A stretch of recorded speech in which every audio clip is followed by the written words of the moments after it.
Welcome to the Out There channel, live stream 204. Got a few topics to cover. Get rid of the echo. We've got a few topics to cover today, and I don't know if I'm going to get through all of them, but we've got 3 hours to do it in. And I'll just cue the intro and check the audio and all that sort of business. So.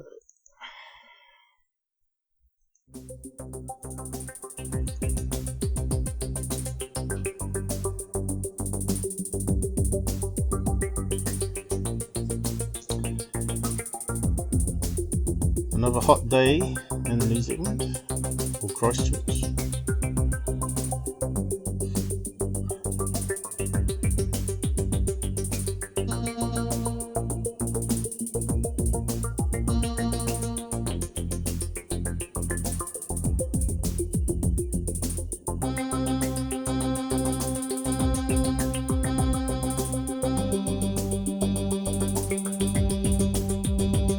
Sounds like it's going alright.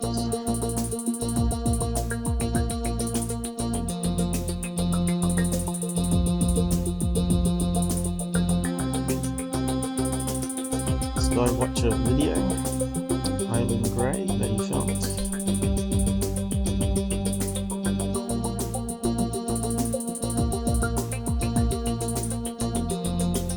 Going down to the studio, Area 51. It's got to be a lot cooler underground too.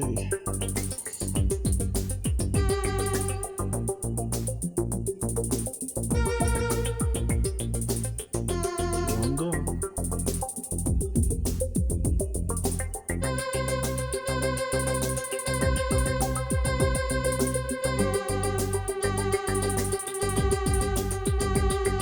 Hello.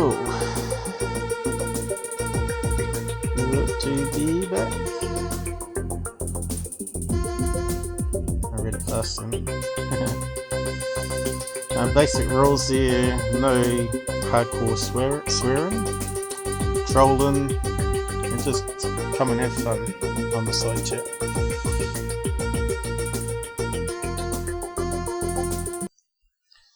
So, desktop. Here we go. We should be operational now. How's it sounding out there, guys? Sound alright?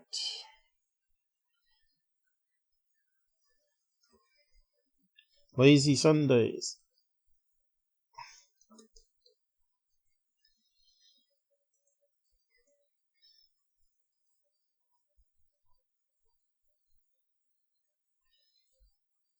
Who will join us today, I don't know. So, usual Sunday debunks. Although I won't probably cover everything, because there's been a lot of junk put out lately. Sunday debunks and some talk about TikTok patent, as some are calling it.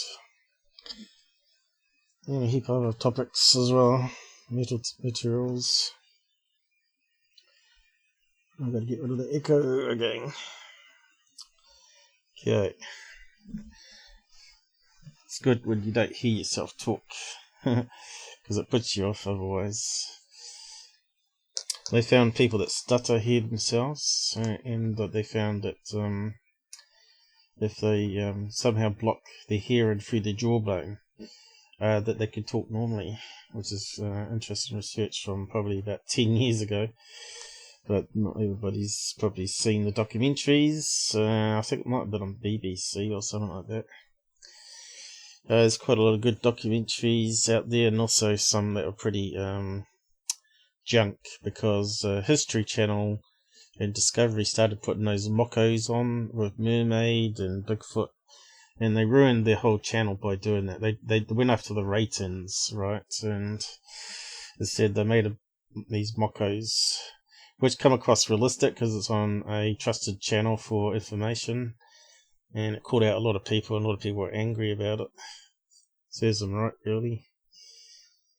I don't think they've ever recovered since then. I know they've been trying to even put some ghost shows on, didn't they?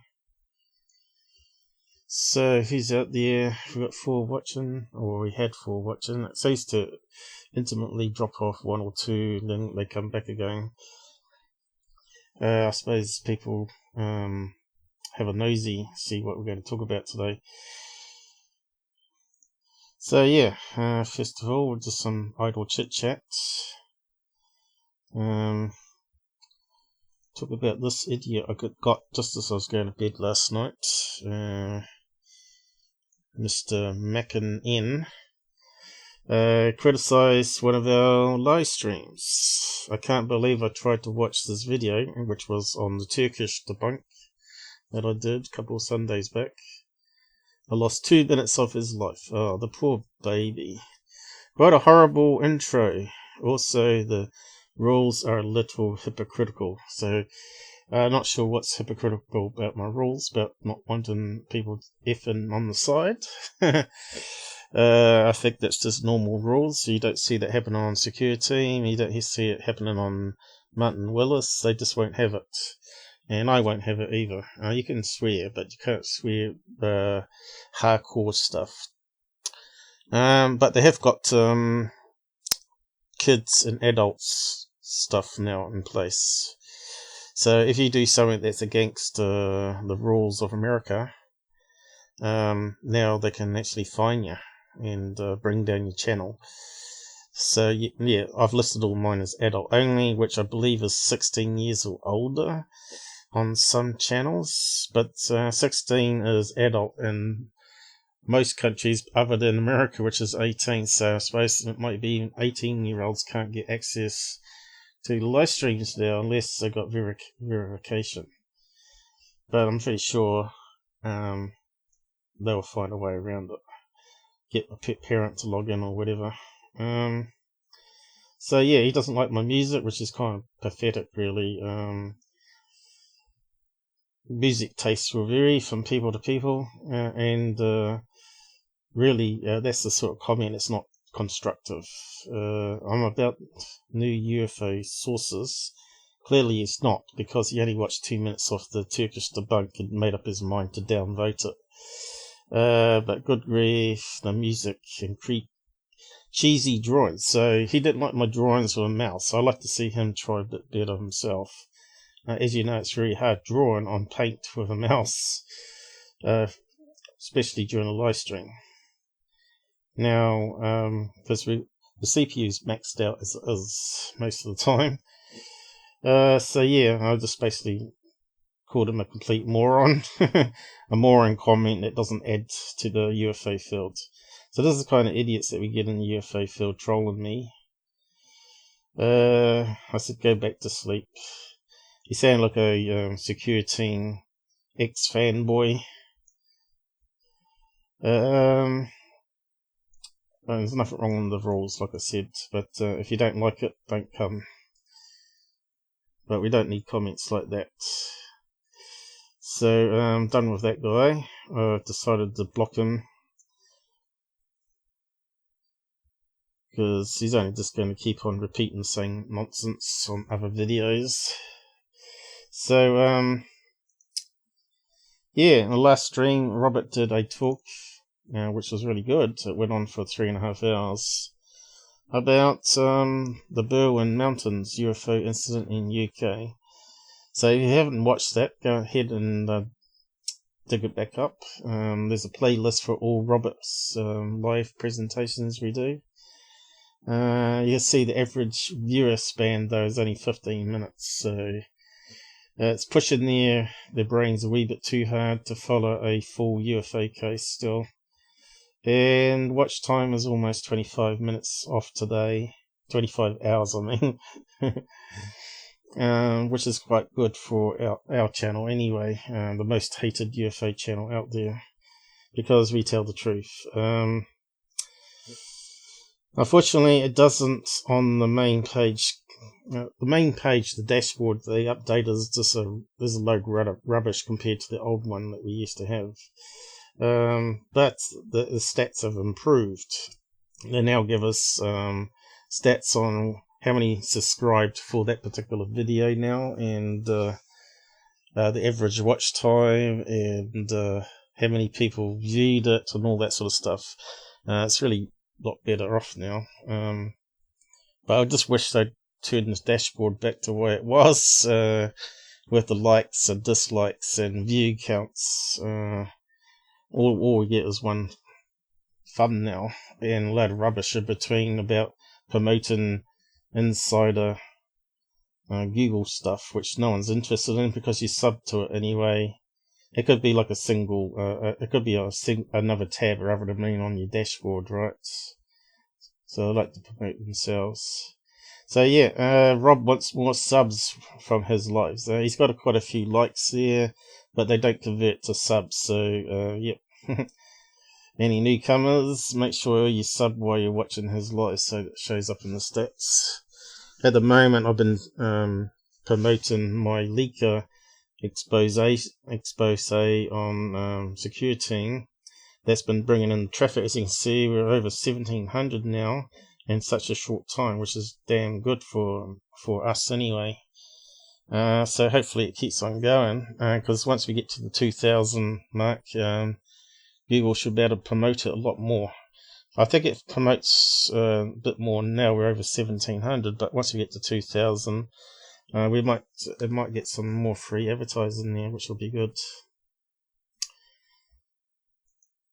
As you know, they suppress channels that don't have ads, and I don't have ads on mine at the moment because they took it away years ago. But so it didn't stop me producing.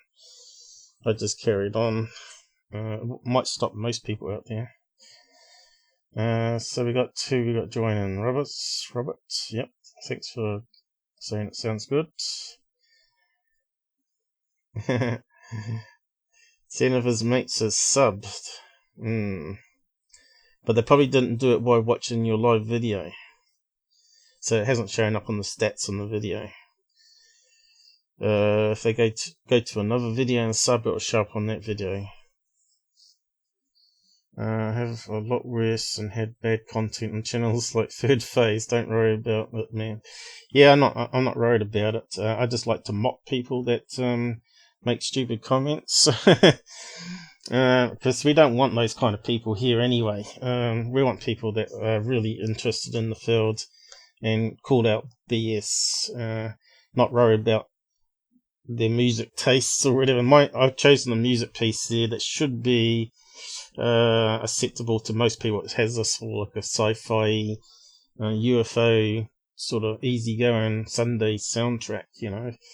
I may change it from time to time, but as you know, there's only so many good free available music that you can use, and my synthesizer's stored away in the loft, so normally I probably knock out a little tune or something myself using the computer. Or maybe a mate would do it. So what else we got here? Oh yeah, Earl finally bought a hoodie from our merch store. Took him at least 6 months or 8 months, I can't remember now. But it's the new design that he wanted of his own art, so I added a logo on it. And on the back is a black ops badge, which looks like a military badge on the back. So yeah, there was a link to it on my Twitter and Facebook group if you want to go and check it out to buy that particular hoodie. But here, he's really happy with it. So he comes on our channel from time to time to talk about the MUFON cases that are sort of like looking like the sort of unknowns rather than being typical balloons or whatever that's out there that people seem to film. So yeah, we need to have him back on again to give us an update. But it sounds to me like he's doing a TV show. It's probably top secret. But they're going to use some of the cases. Apparently a producer's sick of all the rubbish that he's seen in the papers and online, that he wants to actually produce a show that's actually serious UFO stuff, which will be good for ufology if it does happen, because it gets out there to more people. Then and they'll look at it more seriously instead of thinking, well, tinfoil hats. Especially after they watched Third Phase of the Moon, as someone pointed out on the side there. So that's quite a good picture. Thanks for doing that, Earl. He posted it on his, he promoted it on his Facebook page, which was good. So yeah, so this brings me to this picture here. So I had opportunity of seeing Witness to Another World, and I must admit I found it tedious. Didn't like it at all. It was 90% subs, no voiceovers to make it easier, and the subtitles was didn't have any background to it, so it was very hard to read it on even zoomed up on the screen. So I didn't find it a particularly great movie at all. Instead of just hiring someone to, you know, how they did in the voice down, just read over English over it to make it easier for the English people, instead of having to follow around. Of course, if you play on 1x5 speed, which I normally do on VLC, so I go through movies quicker, because people talk slowly generally, it sounds alright on VLC, and played faster. So yeah, you can't do that with subs, because you've got to try and read what it's trying to say, and before it goes to the next sentence. So yeah, I did a quick search here to see the images that he quickly showed up on the movie, but he didn't actually go into the actual case itself. He didn't actually bring up all the notes and drawings that the guy did, and apparently this is a drawing of the alien by this what's the guy's name again? I think it may have said it here somewhere. I'm not too sure what that is. Basically, it had like ladders, step ladders going into the UFO when he come across it. He tied his horse up to the ladders. I suppose that's what he saw inside a glass, like a force field. What's his name? Cassio Perez, is that the one? Seems to ring a bell. Perez. But one thing I noticed, the images drawn look very similar to Adamski's fake UFO, with the stuff below, right? And of course, I don't believe his story, because why would an alien have a stupid hose pipe going to a breathing pipe going to his nose like that? When humans are clever enough to know not to do that, because you trip over the hose pipe all the time. Because that was inside the craft. They did it on the movie. It was kind of blurry and a bit hard to see. See, there's a lot of stuff to that story. I just don't believe. I think if that was an alien and that hose was on the back of the suit, that would make more sense. Breathing the oxygen or whatever mixture they like. And I guess he's putting on gloves there. So it would be good to see all the photographs and the case on that. But yeah, for me, I just don't believe that one. Apparently there was more people that saw the same UFO the same day. So could he have seen a UFO? It's possible. But did he actually go inside the UFO and see crazy suited men with nose pipes like that? I don't think so. I don't think aliens would be that stupid. It's one thing that sort of nailed it for me. So Valet seems to believe the guy, that he was a kid at the time. But I think maybe he got hoodwinked to South America after all, right? How many South America cases are really sort of suspect? Pretty much most of them out there. But yeah, I think Robert kind of liked the movie, didn't you?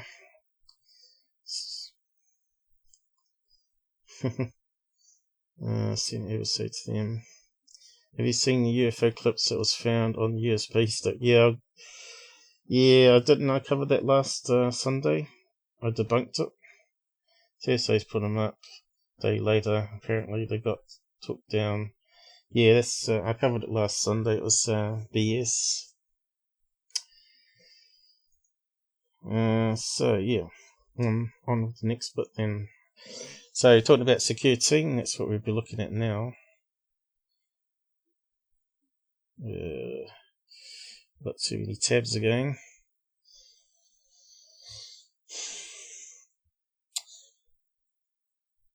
So we talked about these ones here. They got on a USB stick. Well, actually, they copied it from Reddit, I think, and they got the sources from Reddit. I think Scott Brando put out some debunks on it, which I reposted on my channel.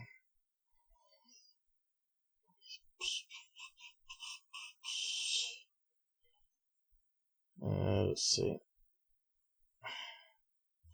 This one here. I'll just open it up. Okay, so it was posted on Reddit. Has gone viral with a fun story about a mysterious USB stick with strange images, videos. Obviously, not all in space. And he's saying, you can see here all the added effects to make it look like old film. You can see that it was actually repeating with the same sort of blobs. Not too sure what that's meant to be. Plane, is it? Some toy of some kind.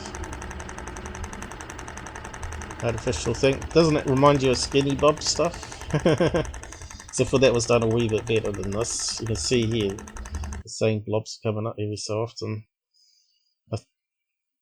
I think there's a lot more as well. So they took stock images and played around with the colours.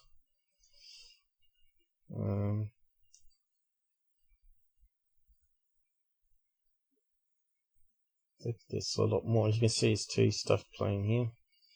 Is that the one that's longer? No. Where's the longer one? He did put up some more, which shows more of the stick images. Reddit.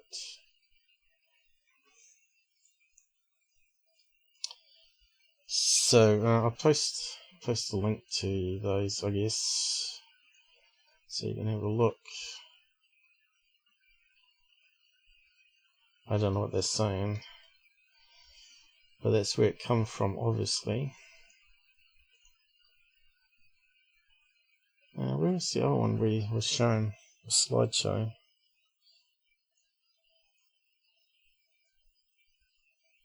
Let's see if he's got some other posts there. USB stick.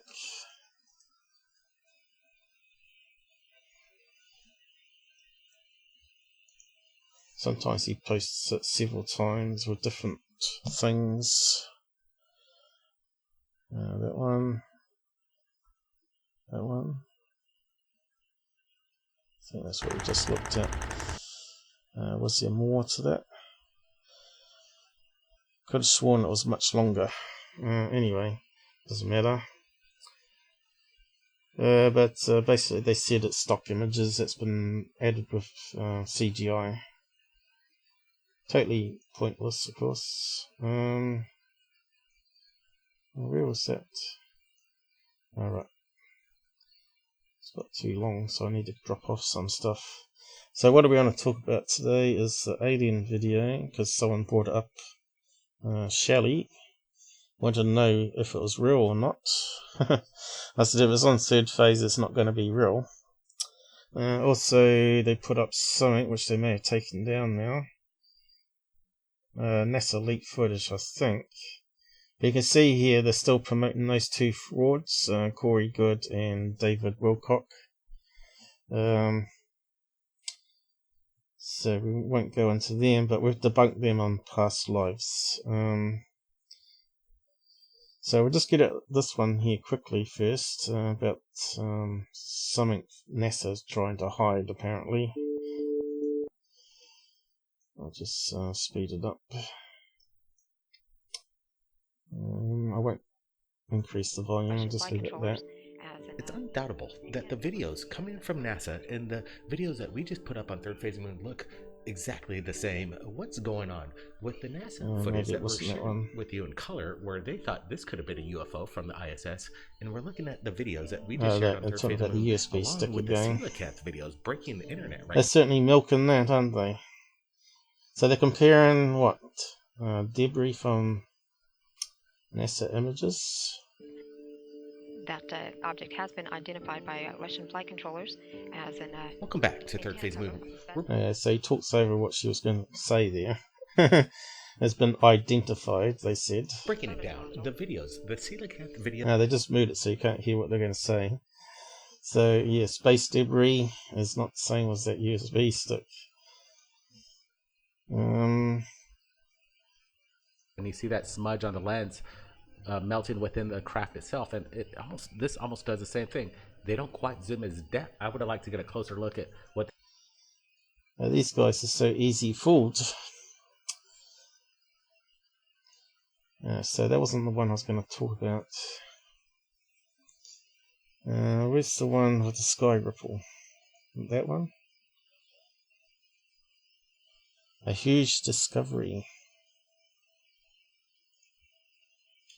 I think they may have deleted it. Information of book that was to become the... I think that's that Corey Good guy saying that's not worth watching. Oh, it might be this one. We'll get there. We'll eventually find it. This one is it. The thing with the sky thing. Here we go. Original links below, so you can take a look for yourself exactly what NASA captured from the ISS, the International Space Station, approximately about 226 nautical miles up in space, and they captured this in the... So, what's happened here? It's got too big, isn't it? There we go. What's happened to the chat? Alright, I zoomed in. Okay, even though it was only a wee bit. Back now, Xmas dinner sorted. Good, eh? I didn't buy it. Yeah. So what is this thing they got on NASA? Well, I think it's filmed from the International Space Station, is it? Why won't it scroll down? What's it say here? Space Station. There you go. ISS. So they're pointed out here on the window.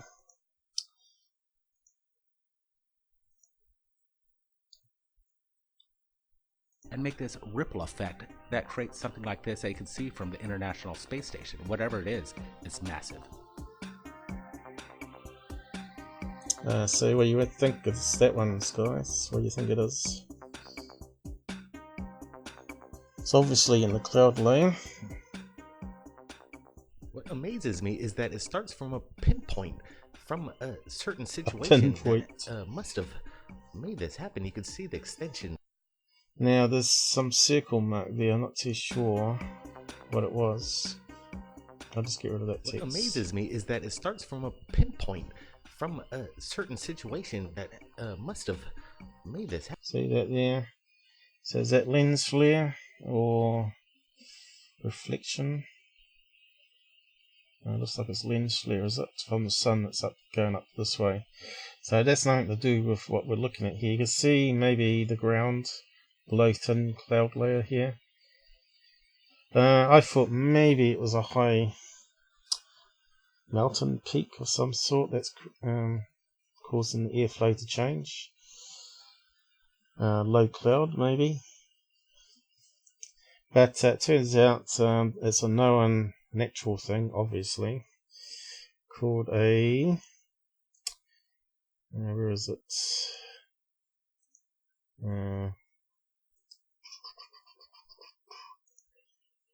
Here we go. A wave cloud. Created by atmospheric interval waves. Sounds complex, doesn't it? Wave cloud. So it's similar to water, that it creates interference patterns. And obviously again it's to do with probably layers of heat and cold and ice crystals. Mother Nature is pretty amazing. Atmospheric interval waves that form waves are created as stable airflows over a raised band. There you go. Land feature such as a mountain range. There you go. So I wasn't too wrong about the peak. So the peak of the mountain may be just underneath that location there. It can form either directly above or in the lee of the feature. There you go. And the air mass through the wave undergoes repeated uplift and descent. If there is enough moisture in the atmosphere, so there you go, moisture, ice crystals, clouds will form at the cooled crests of these waves, and so on, so on. So that one's mystery is solved.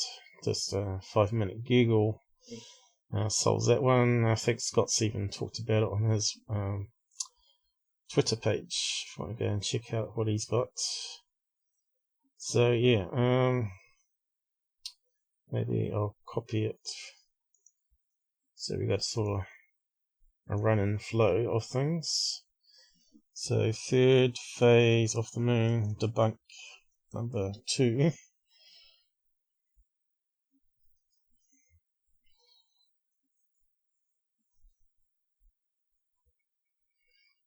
At least if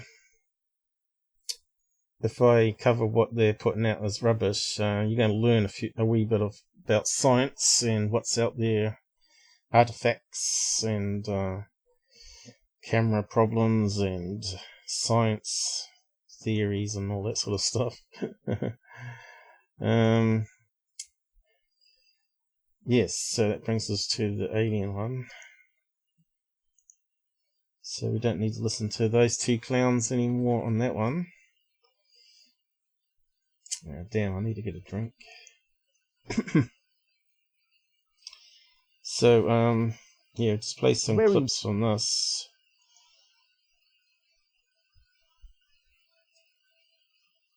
So I'll just have a listen to a wee bit of the intro, and then I'll talk about it. Collaborator Gustavo Alemán in Mérida. So apparently there was an alien standing behind this post. Showed me this image in his cell phone, and I said, "Where?" So apparently this is a spud cam. So their cell phones ain't very good back in 2005, obviously, down in South America. So is this the image that's meant to be like a shadow thing? I'm not sure. Where did you get this? What did that look like? It looked like a skinny teenager doing some air punches. This image in his cell phone, and I said, "Where did you get this?" And he said, "I got it from a friend." Yeah, of course he did. Friend of a friend. We'll just keep playing, I guess. Deep analysis. Who were the boys who did this incredible Look at this silly one. This happened around 2 o'clock in the morning. We don't know what it was, but this was amazing, and it happened to me, and he took my arm, and then he got afraid. He said that... Okay, so I think I just saw there of some creature punching behind the lamppost. This happened around 2 o'clock in the morning. We don't know what it was. So but this was amazing. Let's slow it down. Instead, actually, we'll keep it. And it happened to me, and he took my... Okay, so there's meant to be a head there, reaching out. Really great footage, huh? He got afraid. I don't believe it. This is Jamie Masson talking, of course. He's well known to have been called out by fakes, and he carries on promoting the fakes, like the Jerusalem Israeli UFO that come down was a known hoax done by 8 film students. He was still promoting it in Congress the following year. So I don't think he's been invited back since then, has he? I'm not too sure. He said that he didn't go to the place. So what's that, graveyard? What's that look like? Does that look like real aliens with a TR3B above? Why is it only a picture? More than 2 or 3 weeks. Okay, so there's another picture, not a video. Because he was so afraid. It's as bad as the Skinny Bob ones. That actually looks familiar, this one. I'm pretty sure I've seen that doll before. Was it Boyd Bushman that had one that looked very similar to that with the eyes and the head? He got caught out by a Walmart alien toy. Let me just check on that one. Boyd Bushman. Of course, that's meant to be one of the leakers from Lockheed Martin. Now he's just a disinformation agent because he's been caught out. Hoax alien doll. Let's have a look. It looks very similar. Makes deathbed confession. See if we've got some images. Here we go. It looks very similar to this one. Apparently you can get this doll in Walmart. So that's the one we're looking at. Is that very similar to what we're just looking at? Looks the same, doesn't it? Same line down the head. Can you see the line going down? The eyes seem to bubble out. It seems to have this raised forehead. Just angle it downwards. I think it's the same thing. I can't see the arms and hands on this though. Here we go. We've got this one here. Is that the same doll?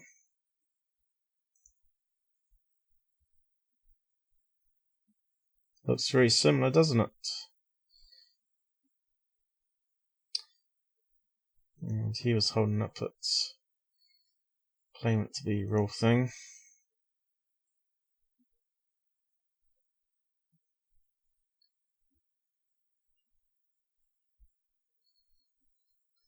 I have covered that in the past, this particular bunk. Here we go. Here's a good picture of one. Looks like the same alien. How many fingers on that one though? 1, 2, 3, 4 by the looks of it. Could it be like that that's been modified a wee bit? Can we see how many fingers? It looks like it could be 4 fingers. One's bent around behind that finger there. 1, 2, 3, 4. I'm pretty sure it's the same doll. Keep on going. I only just spotted that, by the way. This is why it's live debunks. Sometimes I watch it 3rd or 2nd time and say, haha, that rings a bell. No one proving that this is a hoax. I just did. No one has proved this is a hoax.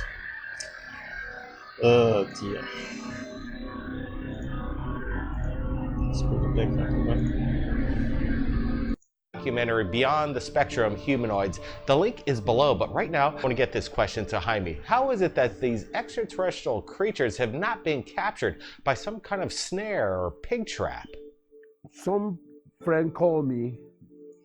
Well, straight away that proves that this guy's a hoaxer because he's on third phase of the moon. Hoaxers stick together to make money. He's out to make money, this guy. He's also got other ones here. You remember the famous alien that was dipped in acid, so they claimed. I think it's here somewhere. Because it made many noises and it, you know, it was very active, and they thought that was dangerous. And This unfortunately, very unfortunately. You remember that one? Looks kind of like an alien, but it's not. Unfortunately, they killed this creature in the worst possible way. So let me ask you, why hasn't any hair sample or skin sample been recovered from these humanoids to do any kind of DNA testing? I sent the DNA to 5 different labs. So I think what they've done here, I don't think this guy's actually on the show. I think they've edited another video to make it look like they were interviewing him, which is even worse than him actually appearing on the show. But I think he has in the past anyway. Back to the pictures here. So what I found online was also very expensive 3D models that you can get printed out with aliens. They look pretty cool. So 3D printers are the new way in the future of printing out circuit boards, and even print out a full working car and all that sort of stuff. Is the idea of it all is that you buy the plans for a car you want, and then you just print it out at a local factory or something and just drive it off. They'll probably be using it in space to make food. You can print food as well. It takes various ingredients and it spits it out and prints out a birthday cake. I think someone's managed to do that. But yeah, you can print out plastic little models here that you can bend and move quite easily. And if you have a look at some of the pictures that was on that video, looks very similar to these little printout dudes. These ones here especially look like these 3D printed things that you can get. But I think before then you can actually do it with clay. You can make these little rubber, you buy a frame and wrap clay around it and just build up these little wax models. Not wax models, clay models. But you can actually make models using obviously wax. Get a print of something and then make a clay model out of it. Then make a mold that you punch in like Play-Doh. This one here again looks a wee bit like that doll that we're just looking at. Very similar, isn't it? Or even it could be just a printout. I don't think it's a real alien. I don't think there was a video of it stepping into view. I think it's again a photograph. This one definitely looks like a clay figurine. You see how out of focus it is. Added into the background. Probably a 5-minute edit job in Photoshop. But it could easily be someone like a kid in one of those alien suits that you can get. A skinny legged kid. We've seen it on other videos that have been put out recently.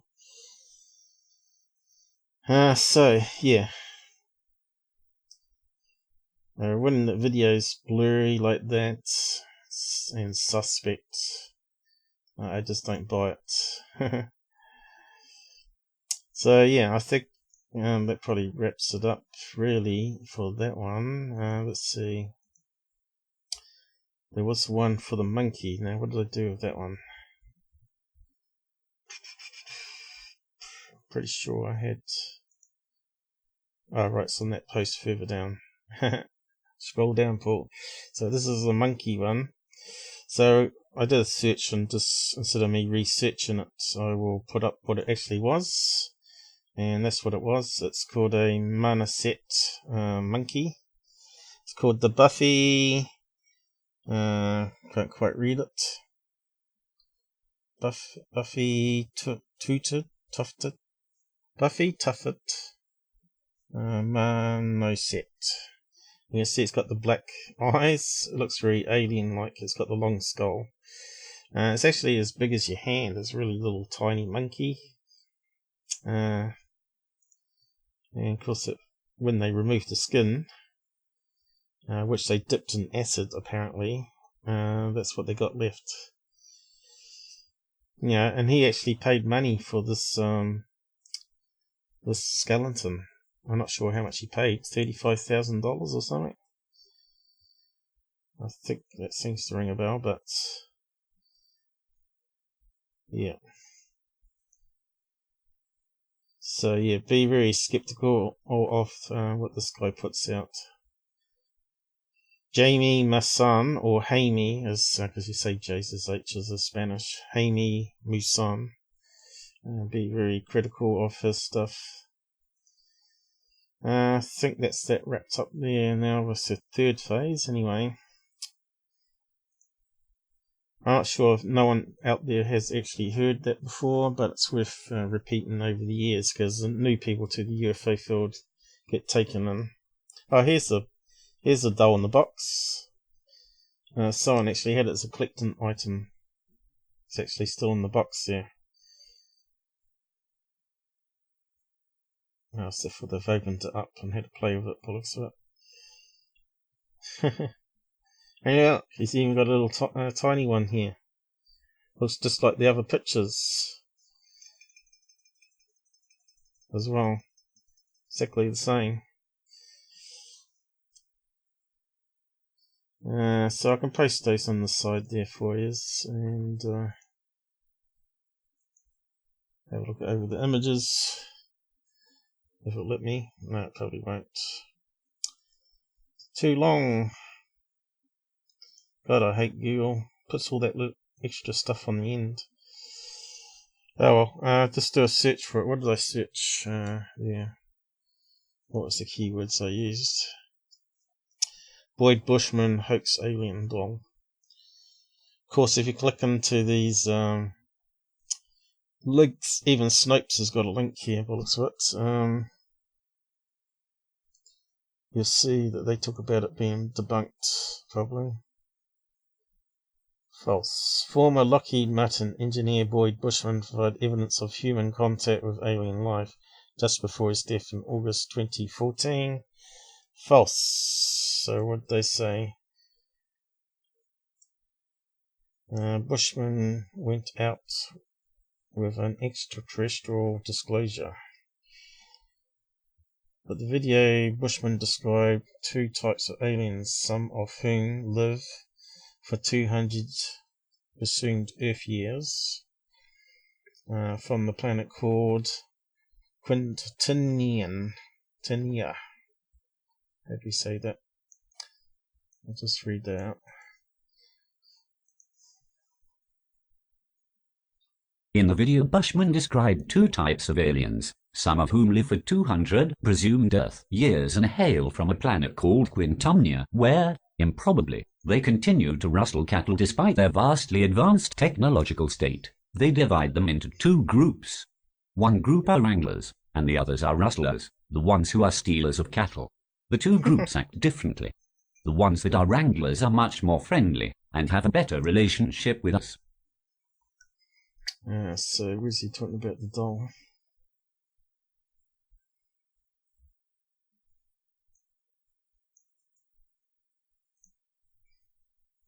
However, when Bushman's claims began to gain traction on the internet, a Reddit user located an existing plastic toy alien doll that very closely resembled the image of the alien Bushman had proffered in his video. I think it's exact, actually.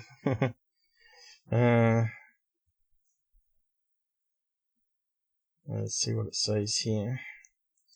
I haven't actually heard this before. A news outlet in Quebec also pointed out that the alien seen in the pictures held up by Bushman during the interview could be purchased at Walmart. Did Boyd Bushman prankishly decide to have one over on everyone as he departed his earthly life? Was he a publicity-seeking charlatan? Was he a true believer who actually thought he had experienced the things he described? Or was he suffering the effects of senility?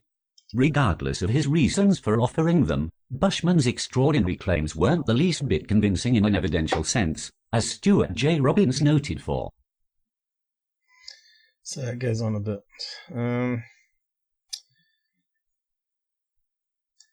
But yeah, that's why you got to question everything out there when you hear it. Always be skeptical. You can see it's only photographs. It looks like it's leaning against something here. Definitely looks like a doll. I remember Bob Lazar even said that they had a alien doll that they were playing around with at S4, right? His original story was that it was he saw pictures of an alien autopsy, and then he's changed the story now to seeing it in a chair. So he keeps changing the story. I don't think there was anything else in that video. I think we've covered most of the aliens there. Just more hoaxes to pollute the UFO field. I know he had some other crappy videos at the end here. That one, I can't remember what that one is. I don't think it's Skinny Bob. J-Rod, isn't it? Which we know is a hoax. Some sort of puppet doll was again.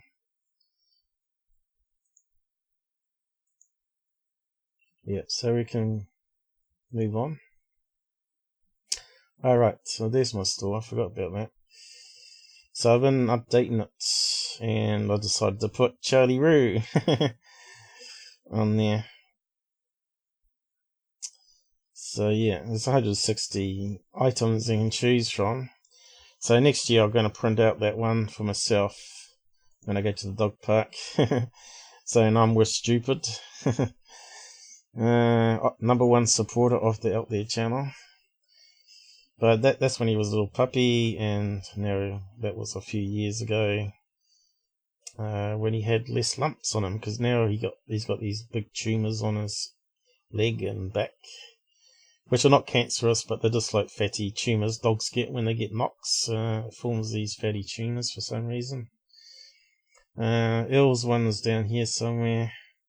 So what I've done is I've labelled these ones that now got the back label. So if you click on one of these t-shirts, it shows you all the different logos front and back. So we've now got this logo that we made up on a live stream when John was a co-host. Shows a close-up of it here, which is the Black Ops badge, and I just modified it for the Out There channel crew member. It came out pretty good. Earl said it was pretty amazing. So yeah, I thought I'd just show the Charlie Roo one I made. Number one supporter.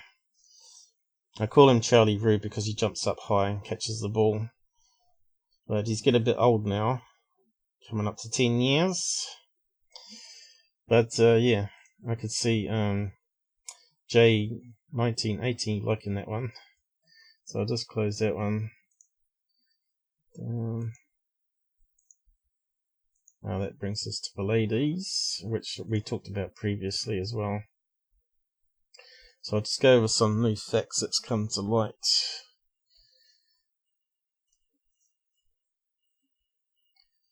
Move on, Paulides.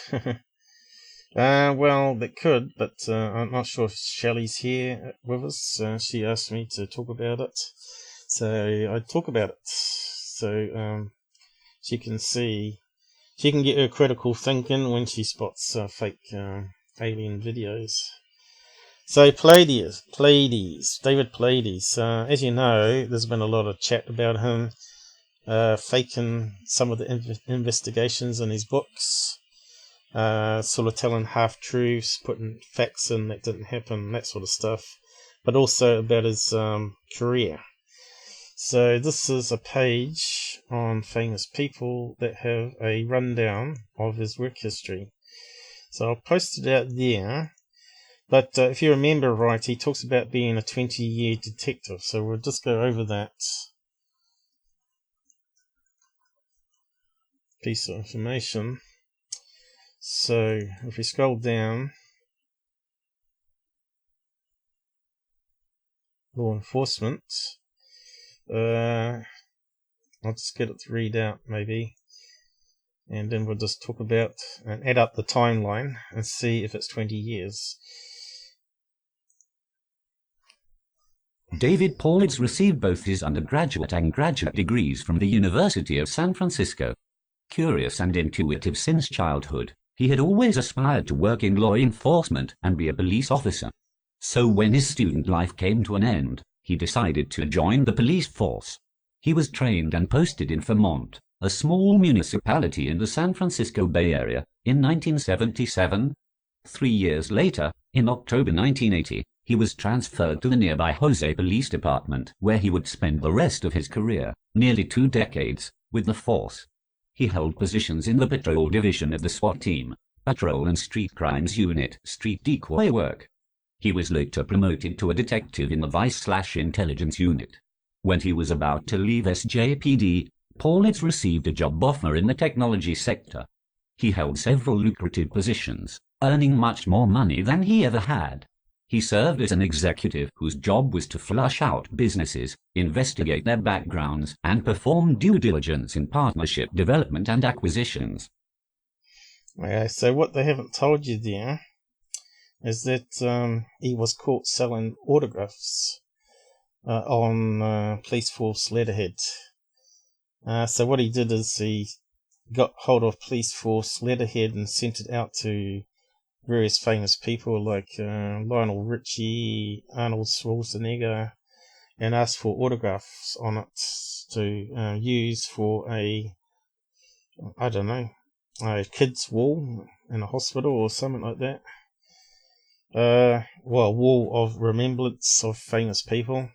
But he was actually apparently selling it to profit himself from the signatures, which is the claim. And we have actually got some information here. Did David Paulides, author of Missing 411 books and former police officer, leave the police force on good terms and in good standing? And if not, why not? So this guy here pretty much did what I did, searched the internet and put it all together from various forums.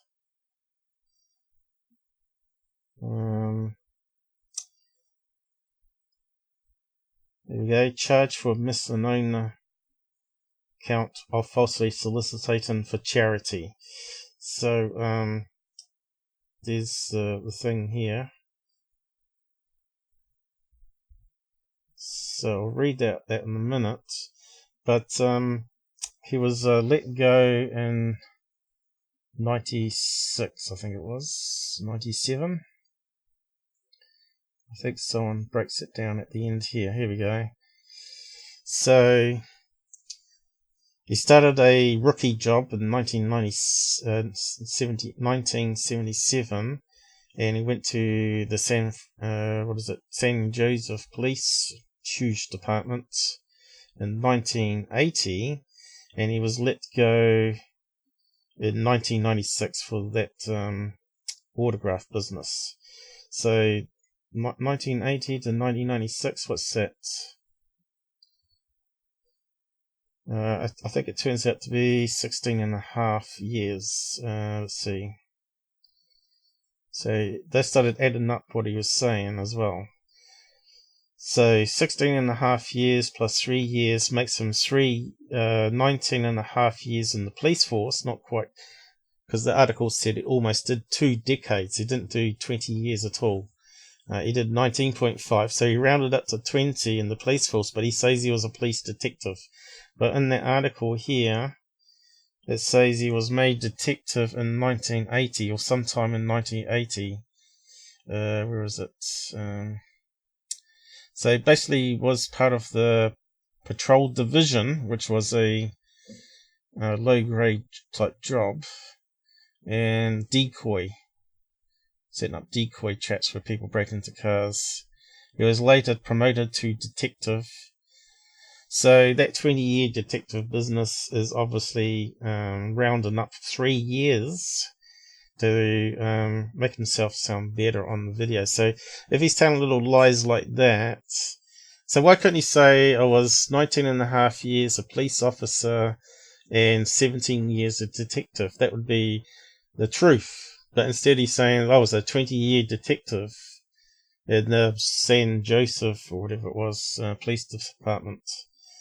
So straight away he's caught in a lie in his work history.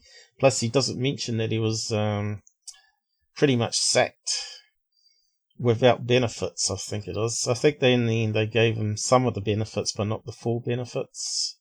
Because you've got to be 20 years in the police department to get retirement pension for 20 years service. I'm not too sure what they're saying here about his age being 40. I'm not sure. Did he ever say he was 40? But they're saying his real age was actually 59. Hey, I'm 50 odd. I like to think I'm 25 still.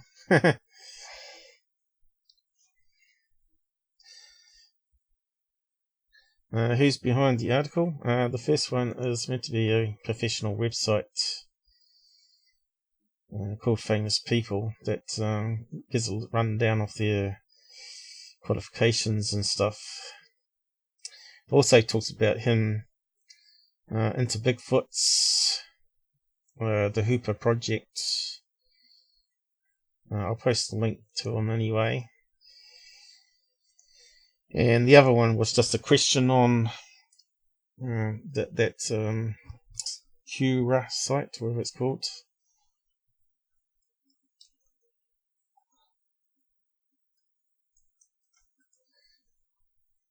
So yeah, and just so there was. I remember we come across some book reviews where they were making accusations about his career, and that he was actually a dirty cop that got caught doing some stuff that he shouldn't be doing.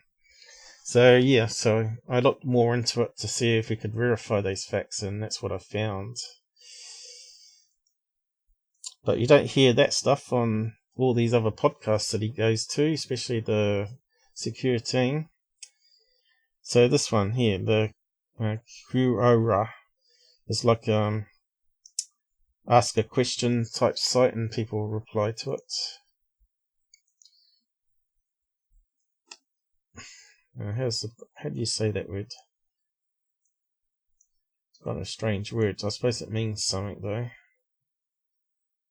No, it's not going to let me say it because of the logo.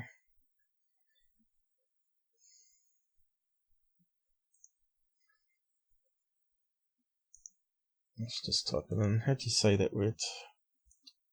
Quora? Sounds almost Kaiora is New Zealand greeting for hello, and Maori. Quora. I suppose it stands for croaked something or other. So I'm going to have to put the fan on. It's getting muggy and hot. Why is it not talking up?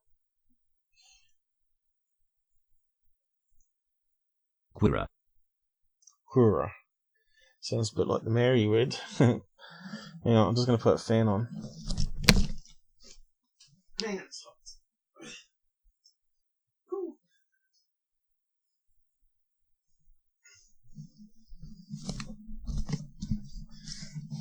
I have to close the door because we get people making noise otherwise, and you pick it up in the background. We got an aircon in the hall that I could have cool air coming in, but I can't do that. Not when I'm doing live streams. So what are they saying here? Quite a lot actually. Did I post that one? I did, didn't I? Yep. There's also another one on Reddit. Missing 411 hoax con artist Paulides, or whatever his name is.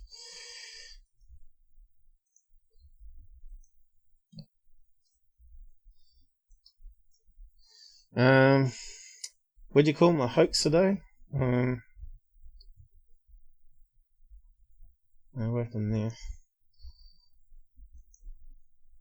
Clicked on something, did I? There's a lot of bad things being said about him here, actually. He's a liar. A lying cop. But not super liar. Just a wee bit of a liar. I heard David on radio show, believed him. I ordered 2 of his books.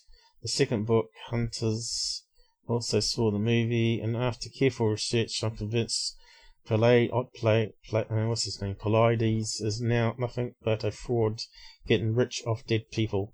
So a lot of people don't like that.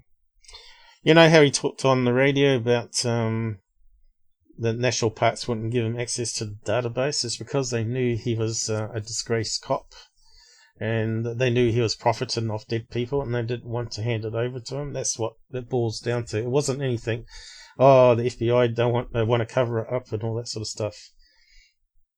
Also, some of the cases apparently that he reported on later were found out to be serial killers. You know how George Knapp had him on about 4 or 5 times on Coast to Coast, and he said he really likes the guy and the stories. But you think he's going to be this big investigative reporter, right, George Knapp? I know Robert doesn't like him.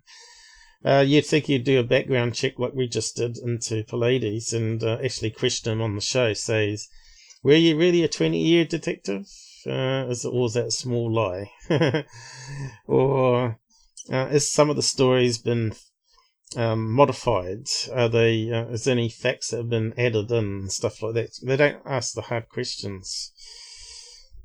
How this fraud king claim his books are about missing hikers and then put up a woman last seen driving a car or at a bar is a disgrace. So I'm not too sure what story in the book that he's talking about there. I have a lot more on the topic, but I want to hear what other people think. I don't think he ever says what he thinks happened to. Don't know how he would be a fraud. So he's very careful. If you ever watch the Coast to Coast show, when Knapp tries to nail him down, saying, "Oh, what do you think happened to these people?" Because he was quite suggesting that the Bigfoot grabbed the person and ran off with him, killed him, ate him, or whatever. And Knapp saying, "You sure it wasn't serial killers?" And he says, No, the circumstances is too strange, blah blah. You just have to go and listen to the shows. They're on YouTube, still available. And go and have a listen to them. Actually, you'd have to pay to listen to it otherwise, but they're out there. What else? There's quite a lot of reading here. So he's saying he doesn't want to use the term fraud that easily. He never gives us a reason or reasons. He and his team don't forget he has a team of researchers helping him. Might think it's causing the strange cases he's highlighting. This is a careful crafted strategy to stay away from fraud. And what's other people saying? You know what's annoying? When people like you comment on stuff who clearly aren't even open to discussion over other than what you know is happening.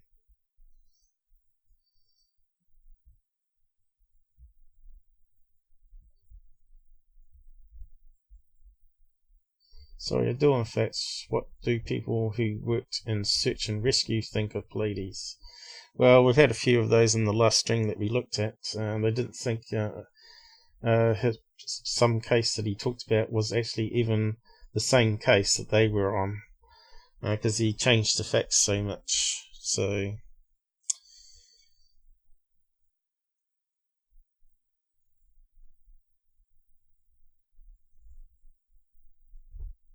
I believe the research team is cherry-picking cases that support the Prokofiev conclusion. Yep. So obviously they're cherry-picking.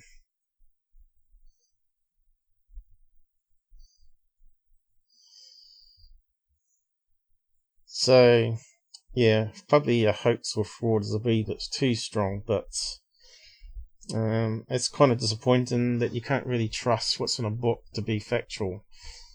But I suppose he's never claimed it to be factual, has he? Interest in missing cases.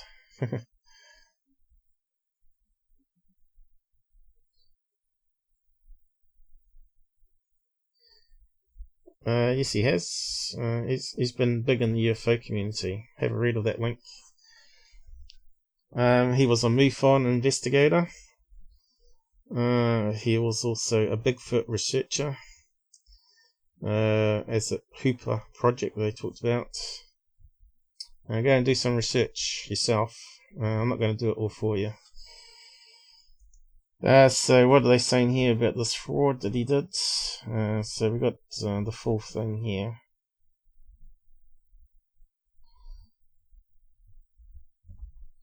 In the San Jose Mercury News, the original article seems accessible if you have a subscription.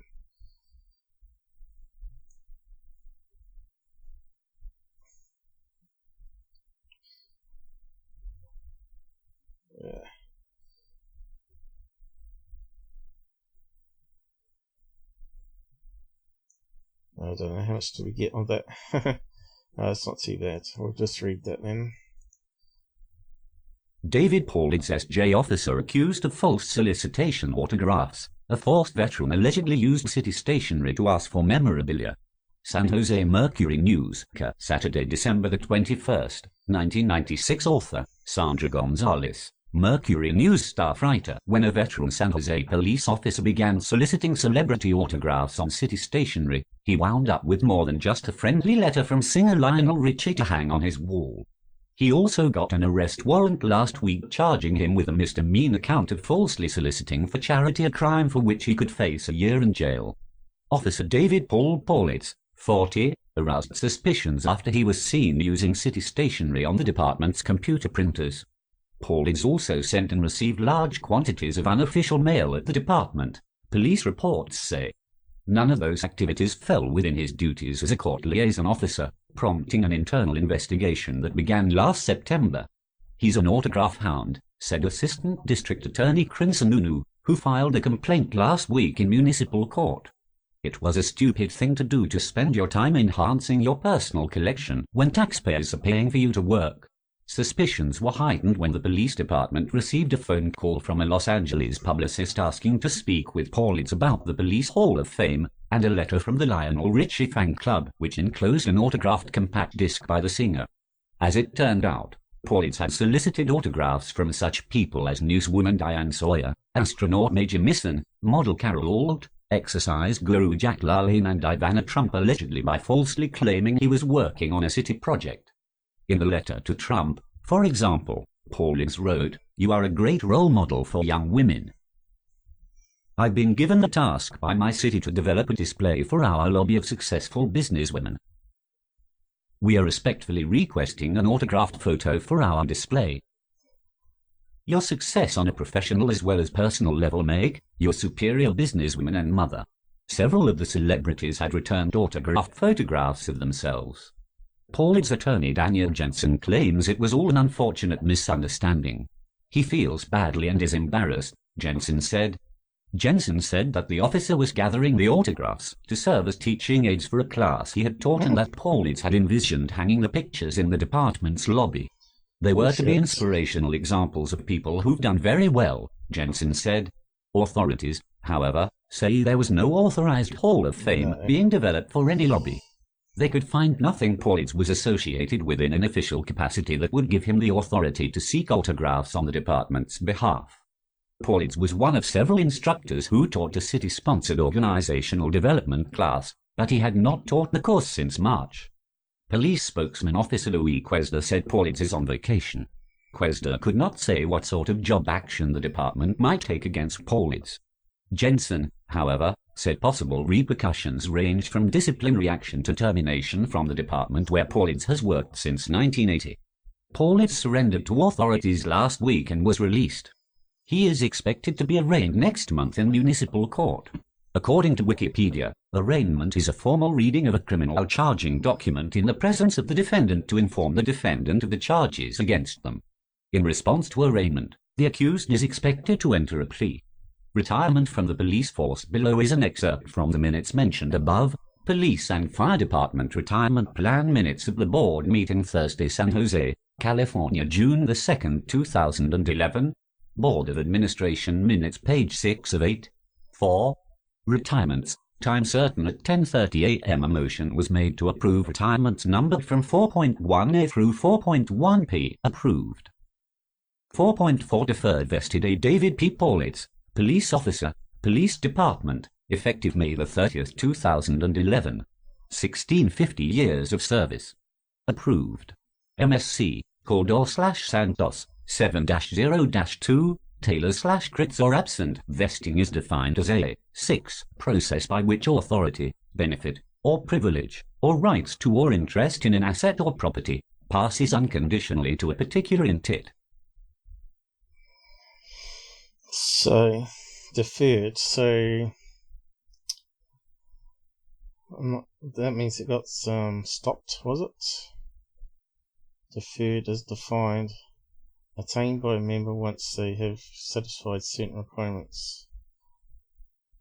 Type of vesting.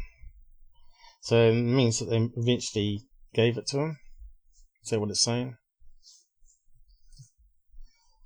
They make it tricky, don't they? Why don't they just use plain English? But America's like those abbreviations and technical words. So, yeah. Doesn't match his story of 20 years being a detective, does it? Certainly, a lot of people wouldn't have heard about that. And it is the right guy. I've done some checks. That was a real thing. Was it? So in 1996, he lost his position. Well, almost 97, December it was. And it took him to 2011 to decide to give him some benefits. That's because that was 2011, that letter. So, there you go. So there is truth in those posts on Amazon after all.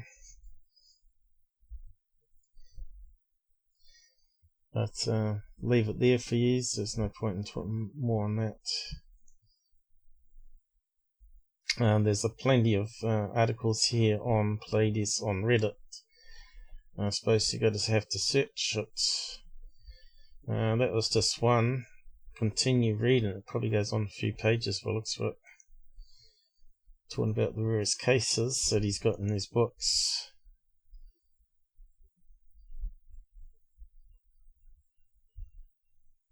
So you can see there's a lot of other hidden's here.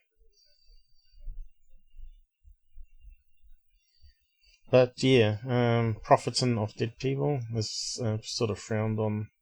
But he's obviously doing quite well out of it. But yeah, he's definitely made some lies there. I certainly wouldn't want his books because I couldn't trust what I was reading to be factual after reading all this myself. But some people might still read it, I guess. What are you posting? That's what I just posted above. I already posted that one. Go and have a look. It's up here, look. Famous people. Yeah, he's definitely not a reliable source. He should have come clean. That letter in the newspaper, well, that report in the newspaper sort of nails it for me. That he even tried to lie that he was trying to do a good course, and he's actually just profiting from himself.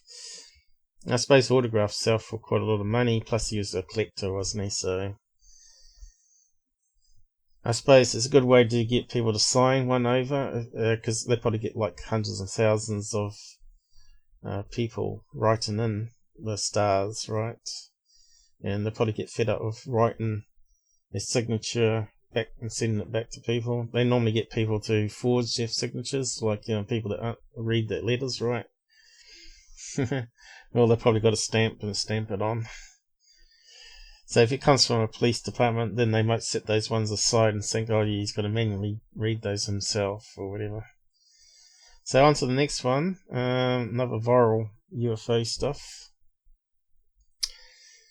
According, yes, but read what the site said. It is a reliable source.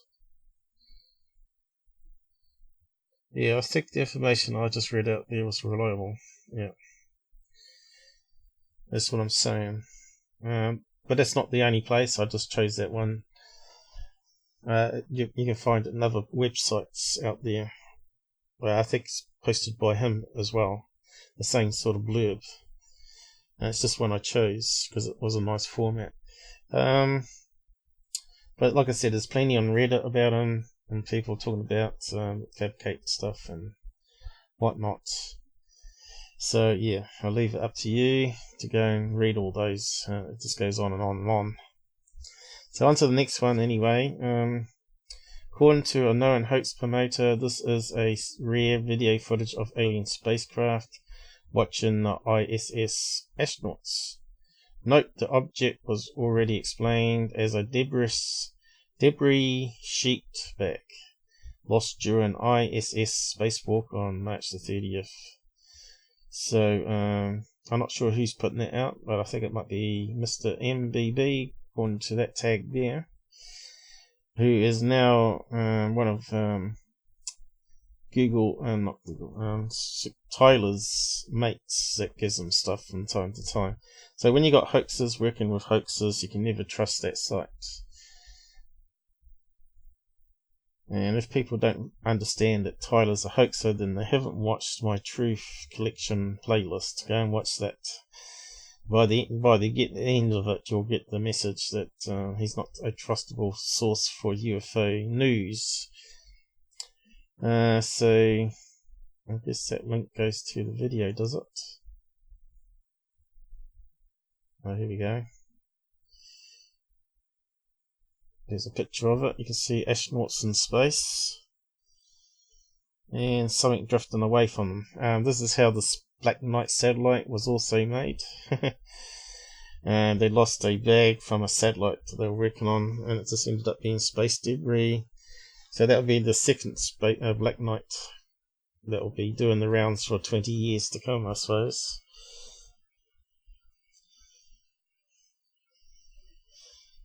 Oh, spaceman, you're being watched by a cigar UFO. Nope.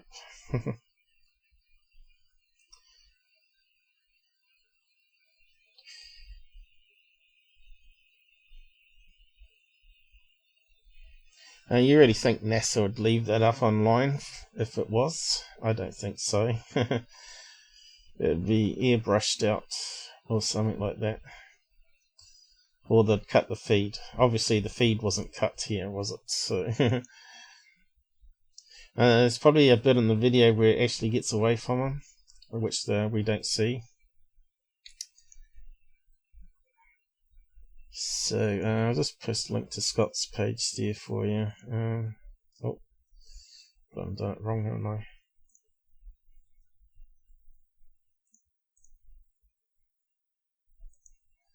I? Space debris.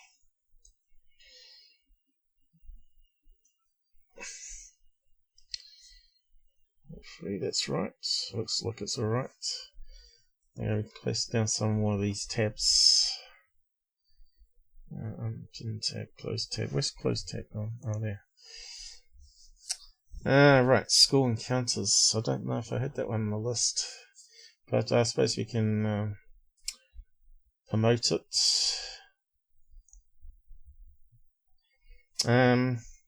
Preston Dennett was on Martin Willis talking about 100 schools UFO encounters, and they're not publicly searchable on the web, so we can only find the 4 common ones online. A lot of them are on newspaper pages which are not searchable by Google. They haven't been indexed, because what they can do is they can put a tag on a web page and say do not make searchable, do not cache it, and so Google doesn't cache it, so it makes it really hard to find stuff. This is also with some obviously organizations out there that publish to the web UFO reports. They can make it so it's not searchable. So apparently there was a school incident in New Zealand, which I've never heard about, where 400 students saw this UFO hovering outside their intermediate school, I think it was. But yes, Martin Willis did a good interview here. We'll just share it. If you've not listened to it.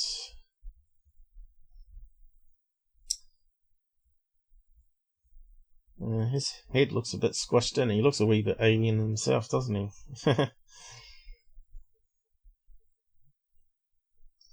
Maybe because he hasn't got hair. Maybe that's what looks kind of strange. But it's a good interview. Talking about where he got the sources from. Let's have a look. Be here somewhere at the end, is it? Oh no, probably not. Probably could do that search thing. Let's see. Open script. What's happened?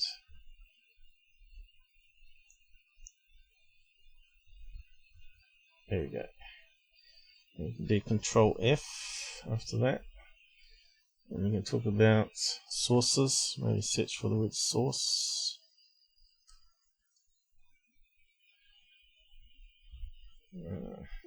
Did it work? So down on the prompt here. Source. Don't think that word's in there. Newspapers maybe.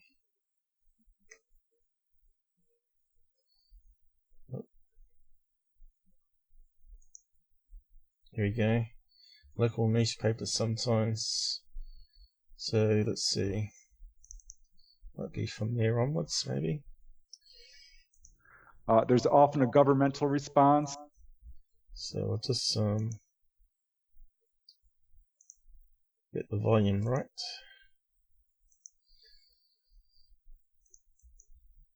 Just play a clip of it.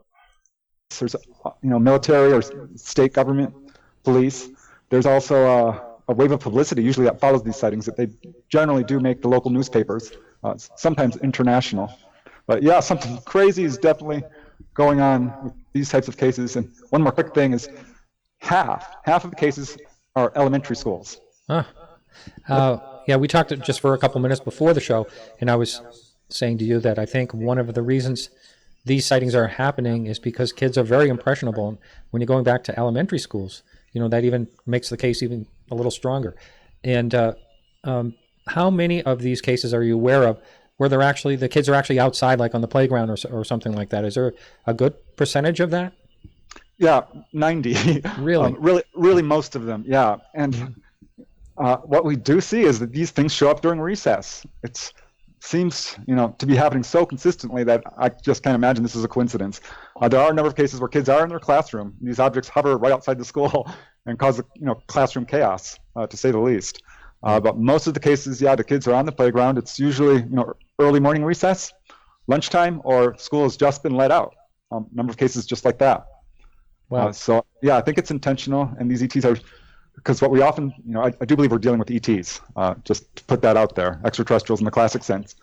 I think that they're casing the joint, if you know what I mean. They're scouting the area out prior to this, because often, in these cases, there are sightings before the event and after. That was certainly true in the Ariel case. So are you saying before the actual event of the encounter, there's sightings after and before? Is that what you mean? Okay, so just see if I can find the one about New Zealand.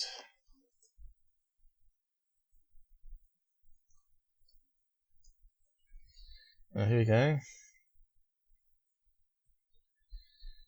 So he's talking about some stuff, the numbers here. Let's go on, but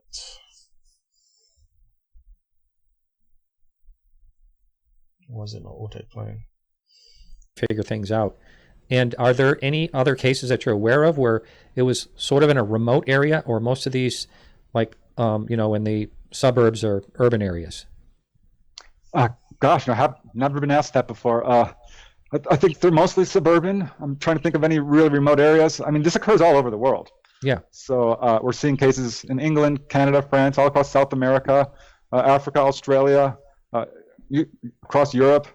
So most of them are, in town, I guess you would say. not rural areas. And it's puzzling because cases like the Opelika, Florida case, Crestview Elementary School in 1966, had a number of these objects hovering over the school. One landed, some 200 kids saw this, as well as the teachers. There's an airport like 2 miles away who claims to have seen nothing. That's true with the Westall case in Melbourne, Australia. That's true with the case in New Zealand in 1970, where there were 400 students on the playground, 2 teachers. It's a great case. The teachers were suddenly realized something was up when the students weren't playing. All the sounds of their playing had stopped. And they look up, and there's this giant thing approaching their playground. It's huge. It gets bigger and bigger. It's a sort of black disc and glistening and glinting in the sun there, and gets right over the school, covering a third of the sky, they said. Very large, hovered for about 10 minutes, and eventually moved off a little bit and then took off straight up. There's an airport right next door. They called him up, of course, and nothing. Wow. So I didn't hear anything about this. Yeah, I think what we're looking at here is a situation where they're showing off themselves to a select group. So he didn't say year number, did he? You have to buy his book, unfortunately. But I don't know how he managed to search for this stuff, because if you're talking about microfilm of all newspapers per country, you're talking about billions of pages to look through. You'd be batty after probably a day of looking at some, let alone doing it for months on end. So he must have had people helping him out, or people saying, oh, there was a case such and such, do a search in the newspapers for this keyword or whatever. But obviously it's not available online, and he talks also about MUFON's database. They gave him access to it, so let's see if we can find that part. And I don't think MUFON has everything public for us. Here we go. Found some really ones. Newspaper clippings. So here he talks about it here. So just go from there onwards, I guess. Government type as opposed to the sort of weirder alien type. But some, government officials from some unnamed agency who expressed a lot of interest in his film and wanted to see it. I was just looking over the list, and there is, I've never heard of any of these. So you mentioned in your research that you went into, say, your books and then your articles, and then and you mentioned something about newspaper clips.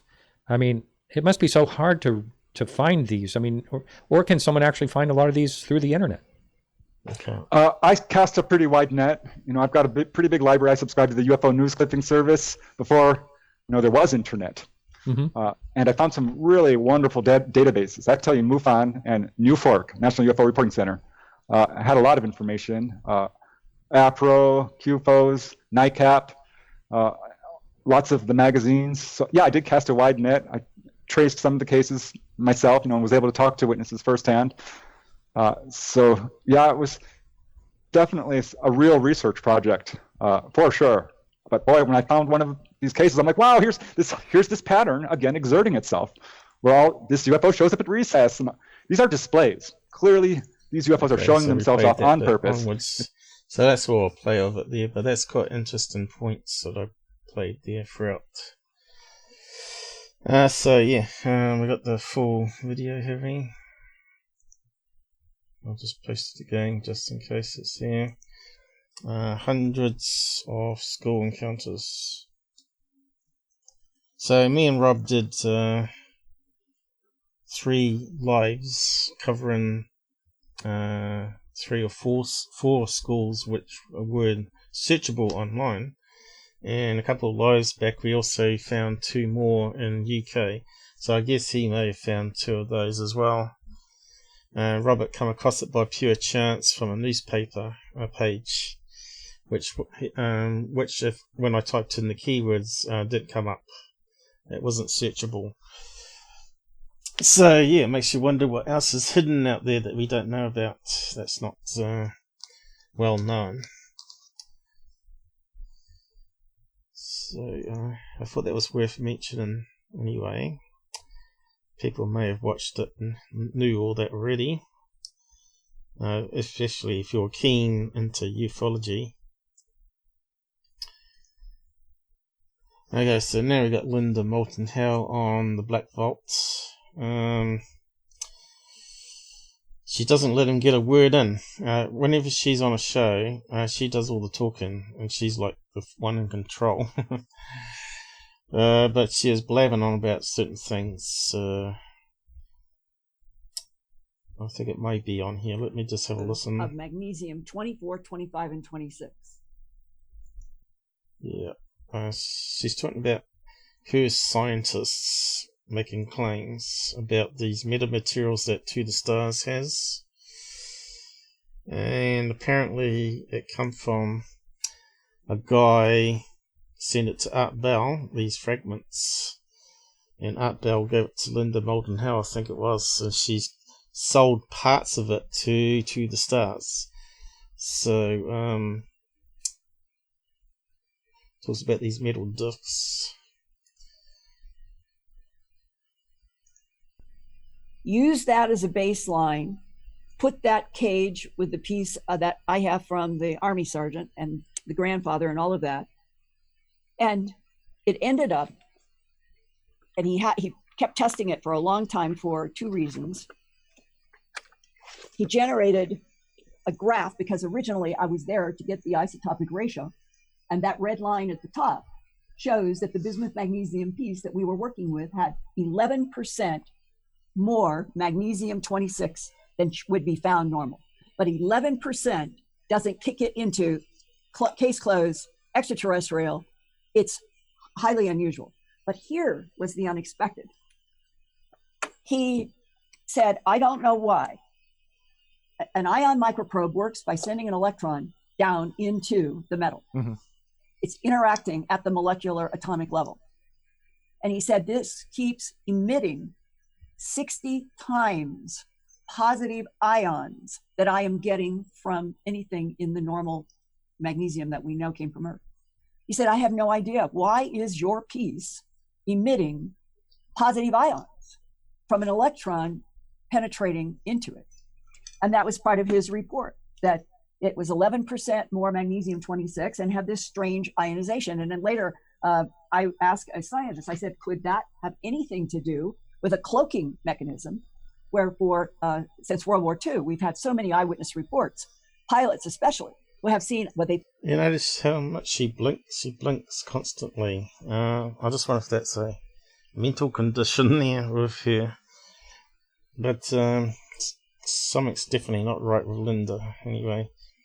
But she's made claims of that we can't make pure alloy. Let's see.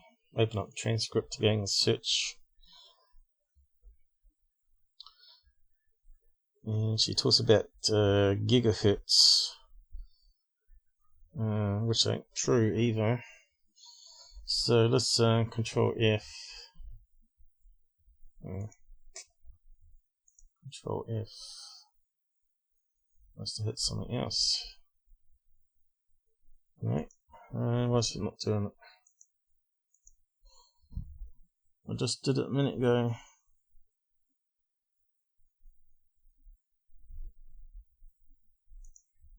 Maybe I have to click there. Oh, here we go. Control F. So it doesn't tell us what's being typed because it's minimized. Stupid, isn't it?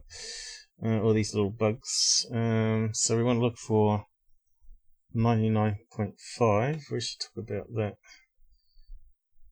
Pure alloy is made 95% is normal today. So back in 1980, it might be the same new process. So as we said, industry, especially for military tech, is always going to be like 20 years ahead of what's currently available. So if you add 20 years on that, it makes it today's date. But she talks about it here, and you can search online. Has he updated the thing here? Oh, no, that's my comment. My comment talking about it. I thought he may have changed it in the description. Why is it not searching? Oh, here we go.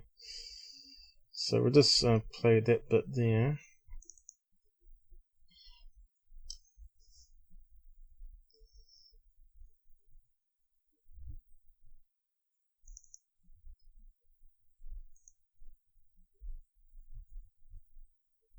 Why is it not playing?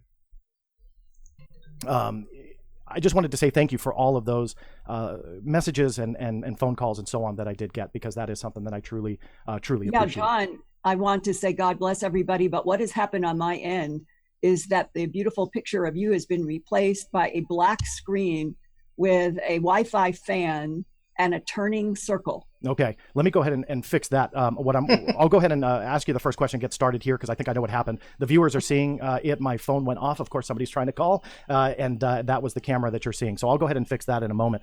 But let me just go ahead and, again, say thank you to everybody. I really do What a dodgy appreciate that. system, John. So all of that said, let me go ahead and just jump in here on what we're going to be talking about. Now, Linda, again, this mysterious metal piece, you got this back in 1996, as I had stated in the introduction.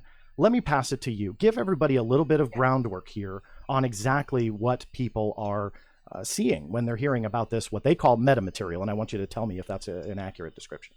Metamaterial is just another word for nanotechnology, dealing with the atomic and molecular structure and doing it with something like terahertz frequency. That's where we're headed. And John, are you assuring me that if I lift something up to the camera that it's going to be going out? Because now I don't have, you'll get me back. Yeah. The audience doesn't see what you're saying. So what I want to start with is I want to hold up. This is my binder. It says April 10th to 1996 to April 2019, this spring. Research archive, mine. Bismuth, magnesium, zinc layered metal from the late 1940s wedge-shaped UFO crash between Sierra Blanca Mountain and San Mateo Mountains, New Mexico, probably near Trinity Site, White Sands, by me, reporter and editor of files.com. And this is one of 3 binders that I have produced in the last 22 years.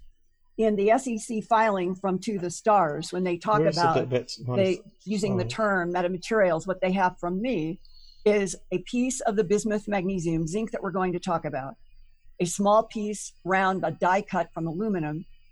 And when they talk about the archive, they have a blue binder that I produced, and this one and their blue one match.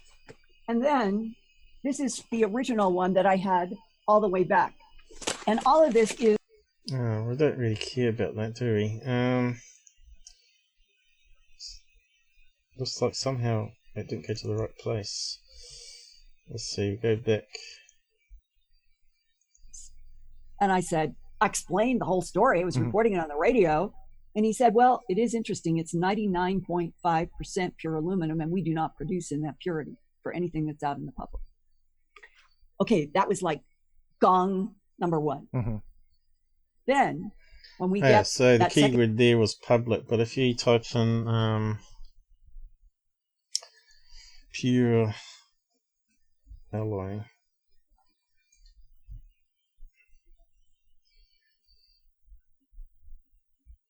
uh, 95%.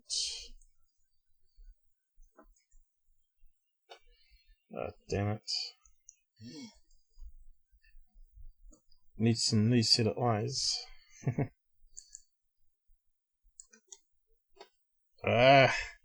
Alloys, and you can see here we've got commercial things talking about 99% process aluminium, 99% aluminium, or was that aluminum as Americans say. So yeah, talking about sheets of pure aluminium, which we do get today. It is public. So not too sure in 1998 whether it was public or not, but it certainly is available today. So there's nothing special about 99.95% of that sample that she's got. Probably back in 1998 they were doing productions of stealth fighters, And they're going to want the best metals, obviously, for doing the craft, the strongest metals. If it's pure, obviously it's going to be stronger, isn't it? Less inflammable. As they're talking about magnesium and other stuff mixed in. But also, as she's talking about terahertz as well. Shipment that came in May, and that had the bismuth magnesium. Yeah, and he said, "I'm going to send you another piece." That began the trail that has gone to all of these books. Oh yeah, so it's talking about bismuth, magnesium, zinc metal, and if you do a search on that, you can find some stuff online about it being used in industry. In various research papers. But when you do that, of course, you're going to get this to the stars sample. Lots of pages on that. Crash fragment, Tom DeLong, Metadebunk, mysterious micron layers, alternating bismuth. So it's like various layers of bismuth and magnesium, which are meant to not bond naturally. They're meant to repel each other or something, which is her mystery that she's talking about. So you can see the layers here, which you can't see on his Black Vault show. He doesn't show it properly. So this is a fragment they're talking about, and that's a close-up. These are some of the fragments that she's got from Art Bell. There's also one talking about another sheet of metal that's had stamps taken out of it.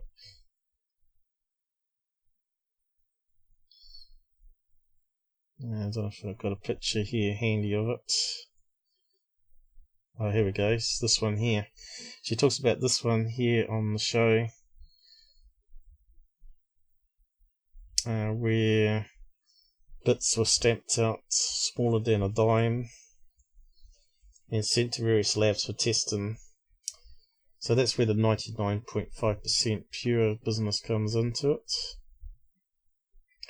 But yeah, there's some research papers talking about how it is being used for research in plane material for high thermal.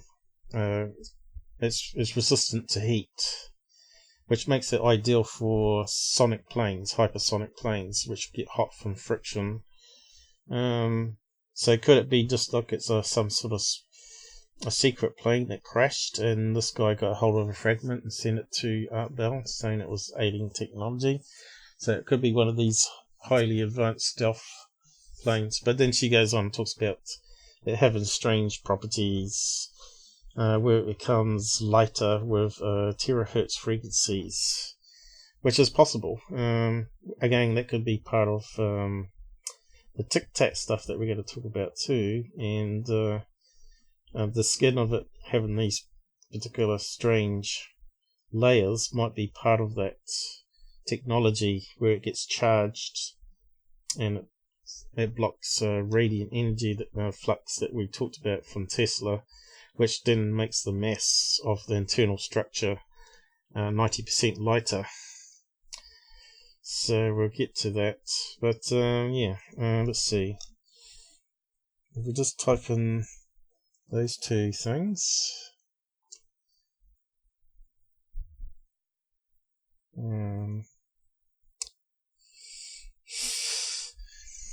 I think I found it here.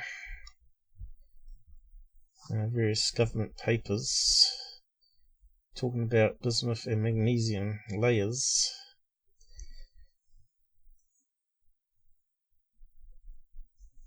Compound with magnesium. So it doesn't sound like it's much of a mystery out there at the moment. If I could find it by a Google search, National Library of Medicine, here it's used for medicine. So what is it used for in medicine?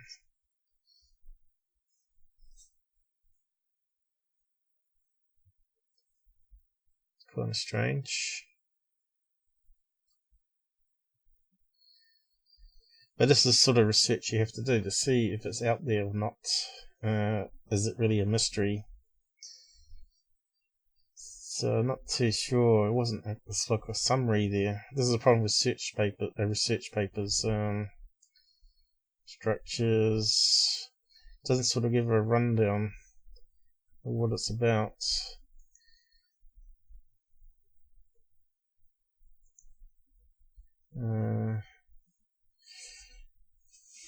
There were some other ones I found too, but it's not coming up at the moment. Bismuth is a chemical element with symbol Bi, atomic number blah, 83. Let's see, heat maybe as a keyword. I did come across it, I just didn't bookmark it. Grain refinement of bismuth and magnesium. 2017 suggests that bismuth is not sensitive to the cooling rates and therefore could act as an efficient grain refiner for magnesium. What else we got here? Further investigation of the heat of mixture. So here it's talking about manufacturing it, I guess. They have to get to a certain temperature where the layers start to bond together because they don't naturally happen. Magnesium alloy. Let's talk about bismuth here. Here we go, thermoelectric properties of bismuth. So this is probably where it comes into that skin of a X-plane or UFO.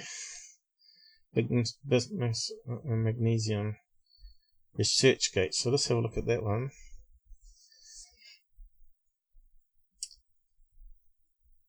Cryogenic thermoelectric properties of bismuth, magnesium, and bismuth antimony magnesium systems.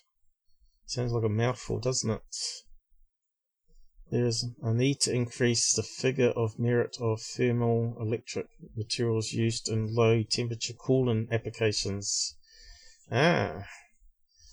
So obviously that again fits in with anti-gravity research where they use coolants and high voltages, right? But it also could be used in medical devices, couldn't it? Because they have to do CAT scans and equipment like that where they do some clever stuff with electromagnetic waves to map the body. And we've got various graphs there. But yeah, I hate looking at research papers. It's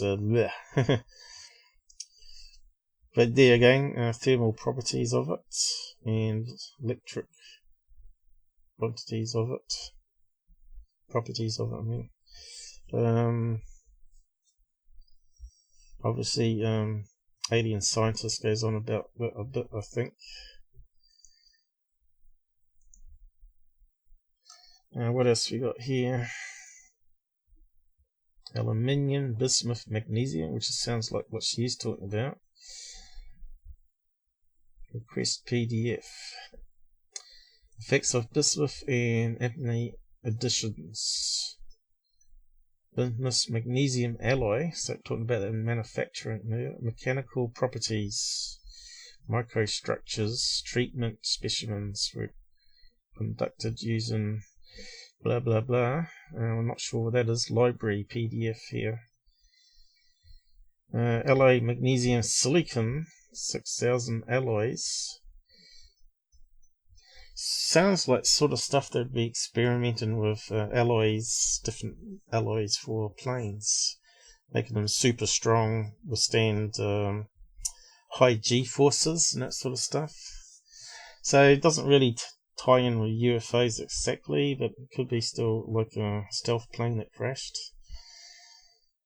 So let's move on a bit. And of course, alien scientists put up here. And we talked about this Howe Puthoff's past, that he was a Scientologist and all that, and had some dubious science claims. But he's talking about the gigahertz gap that she talks about in the interview. Talked about the material for To the Stars. And he's found 2 Wikipedias about it. On the terahertz, that it can't be done. But obviously it is. Engineering term for frequency band and terahertz region of the electromagnetic spectrum between radio waves and infrared. So she talks a wee bit about that, and her scientist claims don't make much sense to me. So he's saying, is there something to it? We continue to explore. I suppose you'll give a link to his page there. Alien S. Close that one down. So all the things that we have to keep going over. And the first person I went to was because I had been successfully working with, he was a microbiologist with a physics background who is asked to this day never ever to be identified because he did not want to have any backlash on the University of Michigan where he worked for till he retired. Mm-hmm. He still asked me, I saw him this last year and said, may I honor you with who you are and all of this work that you've given the world? And he said no. He was a man who worked with us on all kinds of valuable microbiology. So does that mean he believes in what he was telling her? And he was working with a biophysicist, and the two of them helped me. And I knew that the work that they were doing was absolutely exact and would cost thousands and thousands of dollars that none of us had. And they did it on their own, like we want to know the answers. So to how did we get energy dispersive wave? How did we get electron microscope? How did we get wave dispersive? This is all in this notebook. And that this was hard, solid science in answer to my first question to my friend at the University of Michigan. Can you find out what this piece is? She's got lots of friends. Black on one side and silver on the other. And what university was this at? I'm sorry, University of Michigan. In Ann Arbor. Okay. Excellent lab, everything. Mm-hmm. So I started getting constant.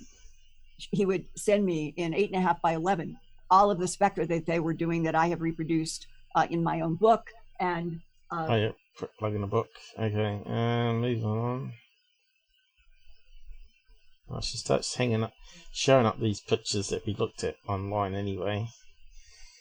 What the hell's that? Though. That's what it went into.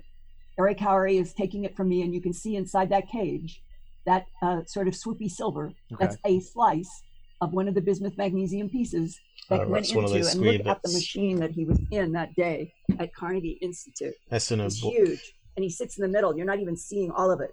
And he worked and worked and worked. Just to kind of set the stage, what kind of a scientist is he now looking at it? Ion microprobe specialist, wow. And that's what they do. Okay. They use these machines to do isotopic ratios down to the atomic level. Okay. And as he started working with it, he asked her what type of scientist was he. She didn't say. What's the thing on terahertz? We'll find that bit too.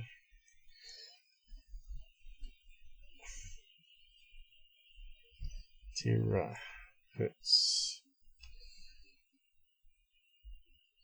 That's gone for my stuff, is it? I know someone else comment.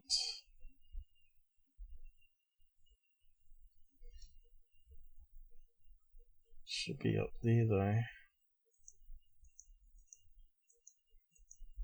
There we go. Terahertz frequencies that were headed. What happened? I clicked the wrong damn button, didn't I? Available to us, it means terahertz generator. 52 minutes in, so we go from there. Talk about that. Could not carry out with the instrumentation available to us. And he means terahertz generator. And I'm going to explain something more in a minute.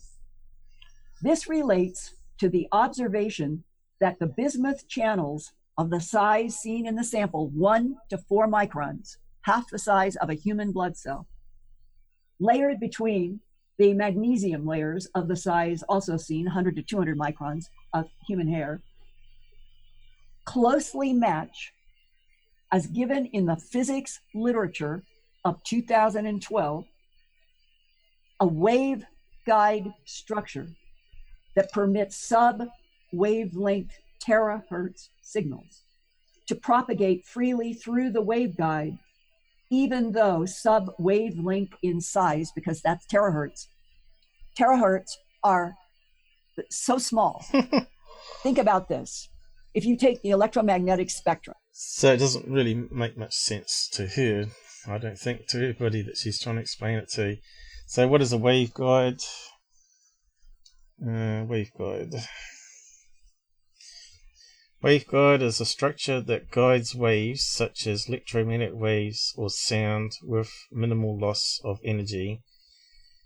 So it's saying that it can send, obviously, electromagnetic thing through the material at those levels, like maybe to control anti-gravity is probably what she's trying to say there. And create a field of some sort in the skin, which is possible. But terahertz lasers are around, and then nothing mystery. Terahertz lasers, I think, are around. Terahertz quantum cascade lasers. So they're no mystery either. I think she was saying it was impossible for our technology to do it, but it's not. So it could be still ours. It still could be a crash of one of our test experimental planes, rather than a UFO. So, but then she's plugging it being a UFO fragment. All electromagnetic radio waves they all travel at the same 186,200 plus miles per second, the speed of light. All of them. Mm-hmm. The difference is they all have different lengths of wavelengths. Terahertz is between 1 millimeter and 0.1. And when you take how that compares to, let's say, hertz, 1 terahertz frequency is the equivalent of 1 trillion hertz. We work in hertz. Mm-hmm. 1 terahertz is a trillion hertz. They're so tiny. And what does that open up? That if you are dealing with terahertz and you know how to manipulate with terahertz, you essentially can work and manipulate at the atomic and the molecular level. And that whatever the bismuth magnesium zinc, however it was made and whatever its ultimate purpose, it was put together at the atomic and the molecular level. And that the waveguide, the very fact that it might have been the 1 to 4 microns bismuth, its whole reason for being at the nanotech level would be as a waveguide for terahertz frequencies. Now, where else have we heard about terahertz frequencies in UFOs? When John Burroughs was in England, and December of 1980, and was exposed twice, engulfed in light. We rack all the way up to 2013, and John was dying. And what he had been diagnosed with was very premature at the end of his 40s, early 50s, heart disease that he didn't have when he was 20 and went into the Air Force. And after the two... Okay, so basically she's saying the terahertz frequencies gave him cancer there, I think. She seems to talk a lot, and muddy the waters, I find, instead of just getting straight to the point, which is what I try to do here. So basically we found that nothing is outside our reach of our technology at the moment that she's talked about there, and it could be used in experimental plane skins, structures, so it doesn't have to be alien technology. And yeah, could that been a black ops thing that happened in UK there over a nuclear base? Could be, or it could be that aliens are using similar type technology to change the buoyancy of the craft, and in effect make it like a helium balloon, so it can just hover against gravity, because gravity is quite weak when you look at it 1G. So if you could make something light as a helium balloon and just have like small electroplasma engines that just keeps it hovering,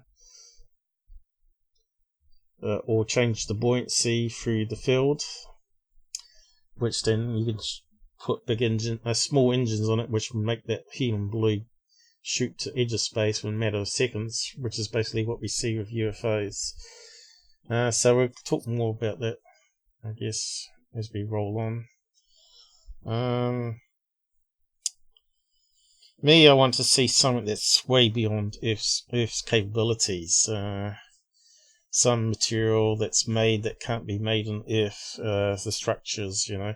So how does that look like a piece of rock? You know, that triangle bit looks a bit of rock that you can pick off the ground and see layers, and doesn't look too amazing, but the nano thick layers, could it be naturally made? Of course it could. It could be just a rock off the ground, and the guy sent it into Art Bell and said, "Here's a piece of UFO." But also, how do they do it today? Well, they use like gas vaporization, and it creates a coating, a bit like electroplating, but it's not. I think it's got a special name for it. Slips my mind. Something stroll process, something like that I mentioned last time. Can't remember now. Does it say in the description? He may have headed it somewhere. No, I don't see it. He talks about Ardbell there. Anyway, if you want to go and listen to that full interview, go ahead. But it's very hard going with Linda, I find. I think she believes too much. But you got to remember that was 20 years ago. The internet wasn't really around then, so they had to do a lot of research the hard way. So give credit where credit's due. She probably put a lot of hours into that, and talking to scientists. Of course, they may not have been the best scientists, so they may have gave it the wrong ideas. So yeah, moving on. I should really talk about the patent and all that, because that connects in with that, but we'll have a wee break. So yeah, Dolan was putting out some videos last week, and I made a comment. And he's also did one on the Turkish UFO aliens. I made a right hack job of it, compared to my nice debunk I did. And and he also did another live with Bledsoe, UFO case, Chris Bledsoe, and he put up a thing that appeared to be like a live stream, and I made a comment, so I'll just bring that up now and just talk about what happened. But what happened is Dolan's wife, Tracy, has now banned me from their channel because I made this comment. So I said here, yeah, this is not live, this is pre-recorded. As you have a break, ad break, you're just playing a video to live to get super chat donations. Of course, that got a response from this woman. This is Tracy. This format is called YouTube Premiere. You pre-record a YouTube video and premiere it with a live chat on its first viewing, and it was requested by our regular viewers. So basically, I said to her, you could just upload it as a normal video without the super chat, which is what I do. But here they're trolling for donations, so they're playing it along, and she's monitoring the super chat and deleting any negative comments. And she said, if I'm displeased, I don't have to be here. And basically what I said after that was, come on Tracy, you could have just uploaded it as a regular episode without the super chat. Not all you folks will realise it's pre-recorded, as the title lacks that info.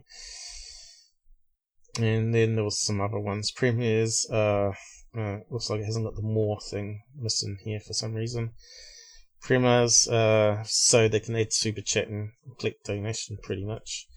So when you do a movie and you can premiere it for one night only on YouTube, where everyone can dive on there and watch it, and they can give donations to the people here in the movie if they want to. So that Witness to Another Planet, they could have done that. They could have made a premiere on YouTube, made it available for everybody to see it, and made the super chat available so they can talk about it as it's going along. But they didn't do that, of course, because they want to collect lots of money from it. So Dolans are into the same thing. They know how to use, or she does. She's the one with the tech brains between the two. But she, as someone posted earlier after me, yes, honesty is the key. Tracy liked to censor live chats, by the way, so he's not too happy. So she ended up blocking both of us after, don't know if it was this chat or the next chat, when I was talking about the Turkish UFO incident. And I said, P.S. you could have put that info in the description. People also don't know, but Google takes 30% of the cash from Super Chat. You're best to plug a Patreon or PayPal. So I was just giving some advice there that they should really put pre-recorded in the title. And all that stuff she mentioned here, I said that really should be in the description. Talking about what a premiere is, blah blah blah. So I said, well, that really should be in the information for us, to be honest. Yeah, and I said to this guy, yes, censoring is bad nowadays. I don't censor my lives unless people being outright nasty or not talking about the show. But it's good people question motives if, like me, they have the passion for the UFO topic. I don't make money myself after 3 years. Well, I was raising cash for a replacement laptop. To replace the laptop, which I gave all away with vouchers when a nice person, John, donated me a new MSI laptop. But yeah, so I don't think it was a really bad comment that I said there. I was just really disappointed that they didn't make it clear that it wasn't alive. I happened to catch it when it was first posted, and for that I get banned from their site because she didn't like my comment. So I wanted to explain that that one anyway. And we also did the one Turkish. Come on, why aren't you scrolling? It's funny how a lot of the cases that me and Rob do, or I do debunks, they seem to cover it a week or two later. And the Turkish one is the one in question. So let's see, is that where it's queued? I'll just bring it up. Might not be in the right place. I think it might be though. You can see it's quite a long one. Let's see if I can do it. Oh, right, that's mine. So that's the one I did last week where I was using the editor and overlaying it and showing you that the piece that connects inside here is the piece that we're seeing inside the camera. So if you haven't seen it, go back and watch it.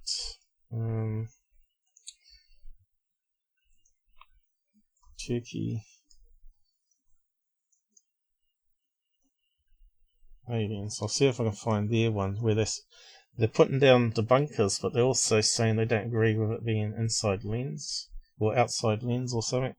That's because they didn't look at my stuff. They looked at some other debunker who was correct, but he didn't explain it very well.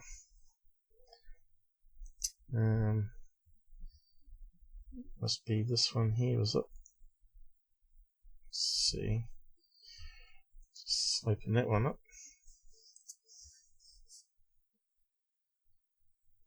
Plane. Why do you have to speak the French? Is this wrong? We're not going to get into this right now. So back we go to Gilles Fernandez. And you love it. Come on. It's fun. So this is a very what he does here. I don't want to egg him on. No, really. I like this blog. So there was a comment that I read at the time that has disappeared from here, where someone was saying, you can see I've got my comments here, but if you go to the link, I'll post a link to it, you'll see my comments are not listed anymore because I've been banned. And I had to re-sub to them as well because it throws you off being a sub. Dolan take. But it turns out that she did all the research for this. Dolan just went along with it and started presenting it. He obviously is getting a bit lazy now and he's not doing his own checking of information. So he hasn't got the full facts because he hasn't watched my stuff, obviously. And you'll hear what he says about it. I'll just play a clip. Blog site. I'm not sure that I agree with him here, but he has a very interesting analysis of the object and like what he argues. And he doesn't pretend that he's got this fully nailed down. So I don't want to, unlike me, which I did, create a straw man argument here for him because it wouldn't be true. But he's arguing, and he's not alone here. He's got other people that he's working with on this, that the object is somehow an artifact, an anomalous artifact of the lens itself that was used by the cameraman. Ultimately, I don't feel that I'm convinced by this argument. When I was going through his blog, I actually wanted to be convinced by it because I thought this actually could be something to work with here. And he goes through it. And now he's got better examples that are copyrighted. I'm not going to use them without getting him to. But these are not copyrighted. You see, like, here's this kind of weird effect from the lens. And here's the weird effect. He's got all of these from musicians. I don't know why. Here's another one. So at least he's managed to get where you can see he's got the zoom of the camera with a big teleconverter add-on where you can start to see the inside edge, which is similar effect to the Turkey Alien Dr. Lear footage. So I didn't find this particular debunker, but they clearly did. Else I would have put up some of the images for you to compare to what I was saying. But he seems to mock debunkers. Dolan doesn't like debunkers. He doesn't like to debunk himself because he knows it's bad for business. People unsub and all that. So he's got 77 subscribers. So he's doing pretty well when you got that much. If you get that many views, you can make a couple $100 from a video, and obviously he makes more money on Super Chat. They love Super Chat, these people.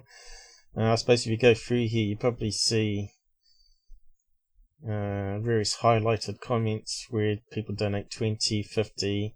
Here we go. Here's one, $5 one. And as you progress, more people might donate. But as you know, the Turkish Alien one gets everybody wired, angry when you try and debunk it. So he's very careful not to debunk it here because he wants the donations. Dude playing bass guitar looks like.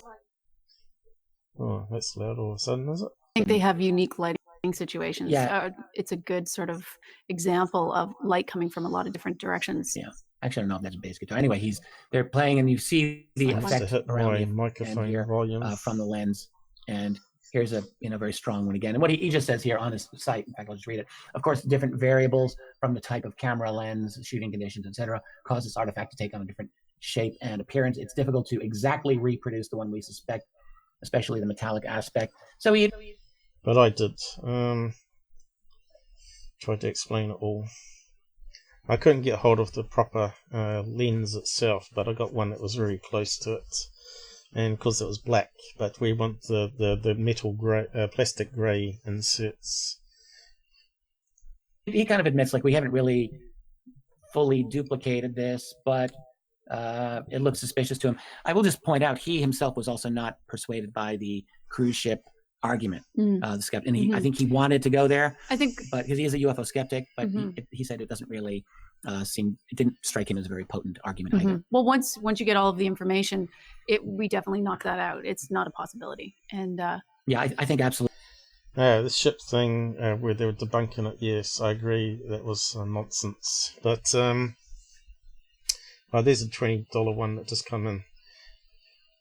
What stage did that come in? Secure Chain Anti-Troll Division. Richard, honestly, mate, there is much better footage of the Turkey UFO where you can see the beams much better and clearer. Oh, here's the $20 one. A 20 spot button. So that's why they like that. But it's Google gets $6 of that for doing nothing. Absolutely. Like you just, there's too many. Well, there weren't any in the area. Yeah. Hands down, there were not any in the area. So, in the immediate visible area. Well, no, there was that one image of the lights above. I don't know if they got the one of the ship at all here. But I have covered it in my lives previously. So there's a picture of the two aliens, and of course this is what the person is saying. There's a lot better images out there that have been enhanced where you can see it a bit better. But I've explained that in my live, if you haven't seen it, what it actually is. So really they're just pushing the same agenda, that it's alien craft, and the debunks don't add up, which is untrue. So that's original footage. But there was some lights over the sea as well, which I talked about, which I said I wasn't going to cover. Apparently that's atmospheric inversion, where the lights from a wind farm seem to appear over the sea because of the ice crystals in the air and the heat of the hot. Well, obviously it's in Turkey, so they've got hot and cold layers of air from mountain ranges. And it sort of bent it up in the atmosphere and looks like it's something hovering, but it's nothing to do with this. They're trying to map those lights to this, and it doesn't sort of work. But yeah, it's not ship lights, I don't think. I think it's obviously city lights or wind farm lights that have been projected up in the atmosphere, that one. But you can see here, that looks like an edge of a camera lens. Look, it looks like a round bit of a camera lens on that one. It's got a little, you can see where it sort of goes black here, where the glass would be. And then you got that little lip on the lens here. So it goes around in a circle. It's just on a different angle. Wherever the guy hoaxed that with the bit from the camera in front of the teleconverter with a black background, I don't know. Or whether it's just able to be produced inside the camera. It seems too much there for inside camera to be picked up, unless he unscrewed it and moved it slightly. I just can't see how it would be internal camera reflection only. He would have had to hoax it, I think. But yeah, we don't really want to recover the Turkish thing again. But I was just looking for the ship. Let's see if we can find an image of the ship debunk, which is just crazy. Turkey cruise ship, I suppose. Cruise ship alien. See if we can get something on that.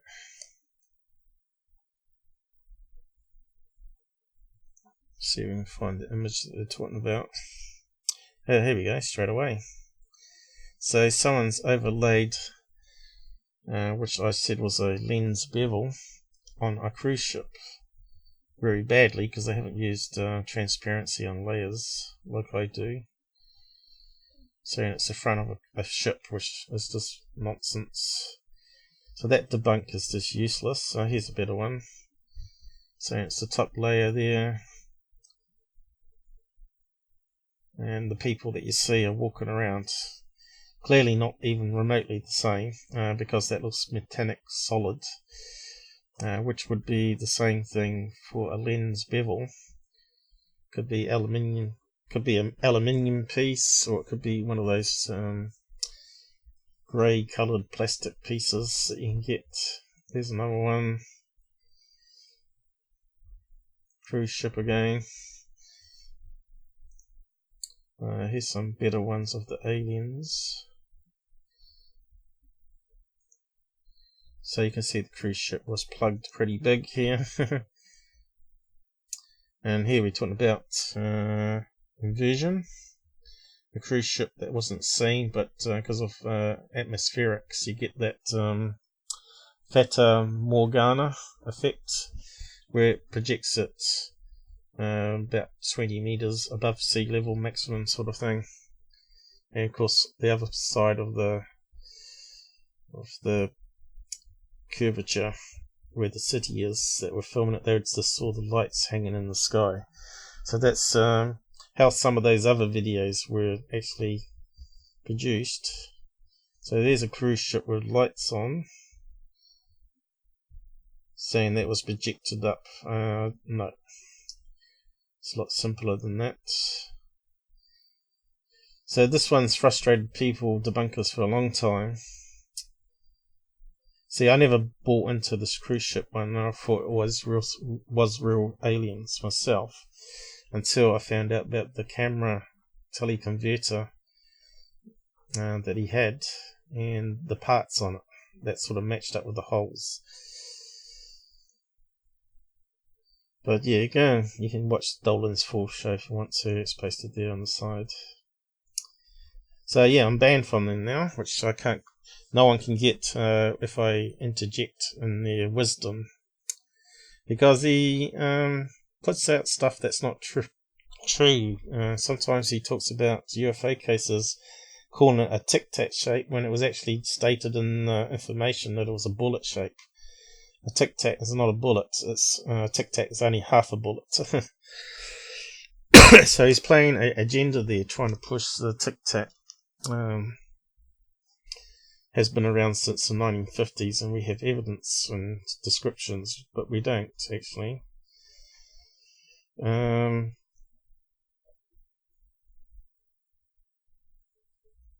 So we're done with Dolan.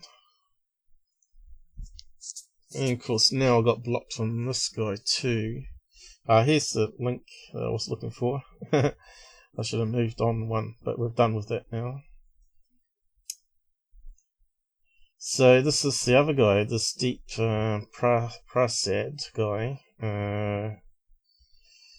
that was meant to be a whiz kid that sort of got his PhD at the age of whatever, 13 or something, I don't know. But yeah, he answered me on Martin Willis' comment where I said he blocked me because I said pointless to one of his posts on Twitter, where he was putting up this scientist claiming that he was converting wow sounds to infrared sounds, or FLIR images, which made UFO shapes on the screen or something. I said it's pointless. What's the point of it? Because you're talking about kilohertz to terahertz frequencies. It makes no sense. He's saying that the dolphins communicating with UFOs. I don't know what the point of the post was, or the aliens are coming to talk to the whales in the sea. I don't know. It's kind of stupid, but anyway. But he lied, basically saying he blocked me because I was spamming him, and I only sent one post to his Twitter account in a month, and that's not spam. Perhaps try communicating your thoughts with coherent words and logic. So clearly he hasn't watched any of my live streams. So I thought that was really insulting reply to me there, he's trying to defend himself for his rude actions. And when people block me, they have something to hide generally.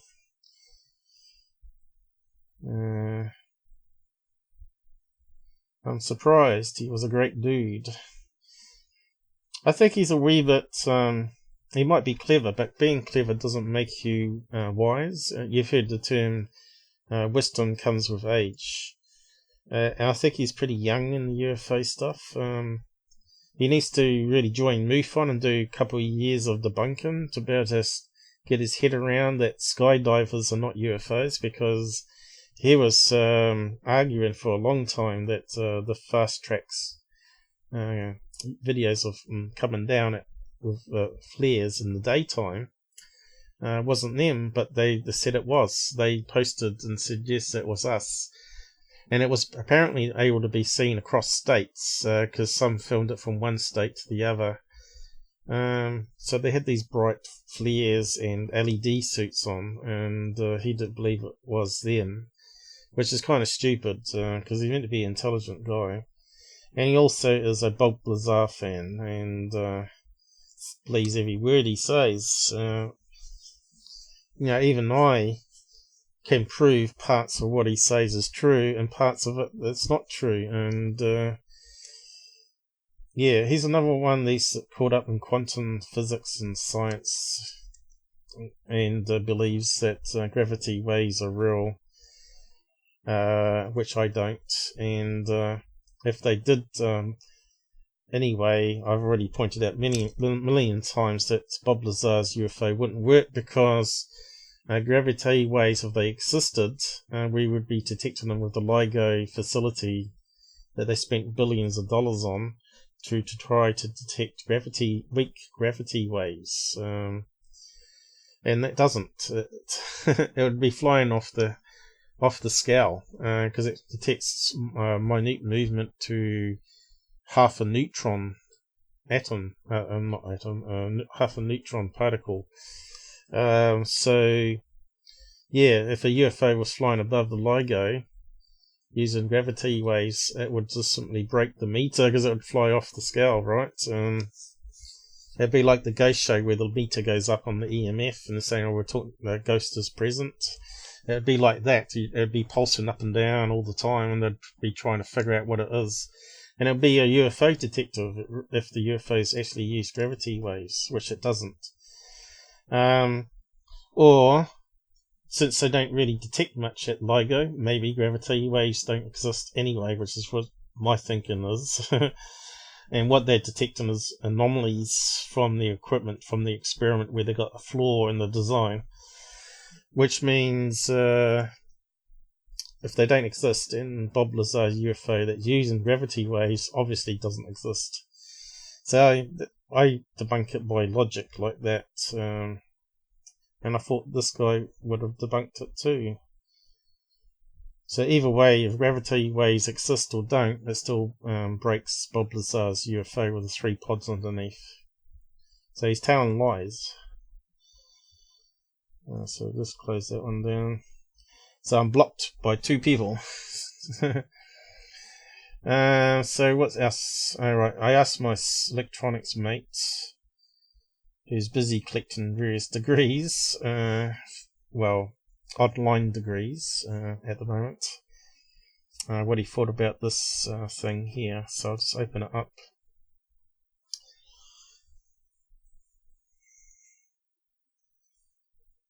Talking about a new laser. A new way to make laser-like beams using 250 times less power. And maybe I'll just read out a part of it. So that would be really useful, wouldn't it? Being 250 times less power. Does it mean it can be used in weapons? I don't know. Shoot down UFOs?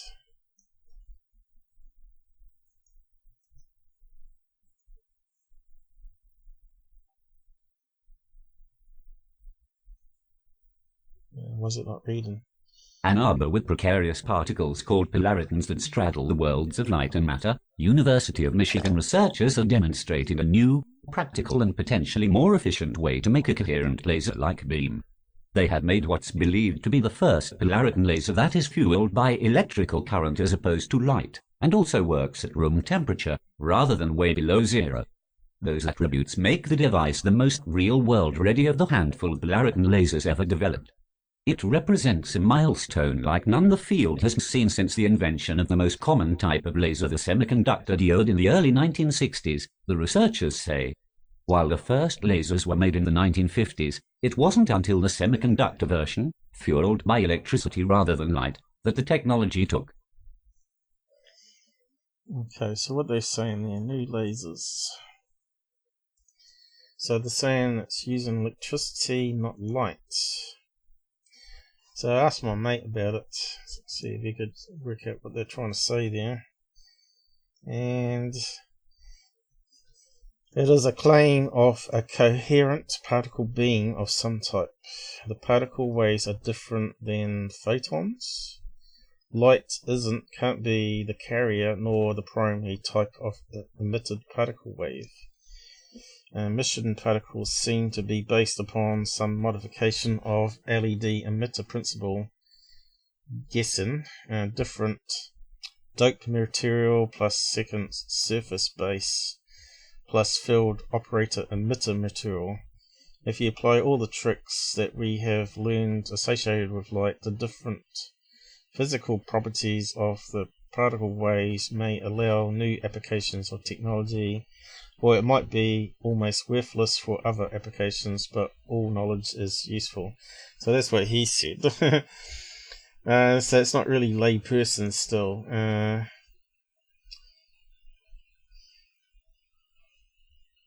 So let's could be used to speed up computers, could it? Because I know they were talking about using fiber optics rather than strips of copper atoms and silicon chips, or whatever they use for carrying power in the circuit itself, and using optical fiber of sorts where they could use these little laser beams. So maybe that's what it's for, speeding up computers and reducing the heat and the power needed, obviously. So I think that's what it's been developed for. See if I read out that bit. This work could advance efforts to put lasers on computer circuits to replace wire connections, leading to smaller and more powerful electronics. It may also have applications in medical devices and treatments and more. The researchers didn't develop it with a specific use in mind. They point out that when conventional lasers were introduced, no one envisioned how ubiquitous they would become. Today they're used in the fiber optic communication that makes the internet and cable television possible. They are also in DVD players, eye surgery tools, robotics sensors and defense technologies, for example. A polariton is part light and part matter. Polariton lasers harness these particles to emit light. They are predicted to be more energy efficient than traditional lasers. The new prototype requires 250 times less electricity to operate than its conventional counterpart made of the same material. This is big, said Prahlad Bhattacharya, the Charles M. Vest Distinguished University Professor of Electrical Engineering and Computer Science and the James R. Miller Professor of Engineering at UM. For the past 50 years, we have relied on lasers to make coherent light, and now we have something else based on a totally new principle. Bhattacharya's system isn't technically a laser. The term was initially an acronym for light amplification by stimulated emission of radiation. Polariton lasers don't stimulate radiation emission. They stimulate scattering of polaritons. Okay, so another particle, I don't know. Read out that bit too. In a typical laser, light or more often electrical current is pumped into a material called a gain medium that's designed to amplify the signal. Before the pumping begins, most of the electrons in the gain medium are in their least energetic state, also known as the ground state. Once the light or current hits them, the electrons absorb that energy and move to a higher energy state. At some point, more electrons are high energy than are low energy, and the device is said to have achieved a population inversion. Now any light or current that goes in has the opposite effect on the excited electrons. It kicks them down to the ground state and releases pent-up light in the process. So, the saying here, Clariton's lasers don't rely on these population inversions, so they don't need a lot of startup energy to excite electrons and then knock them back down.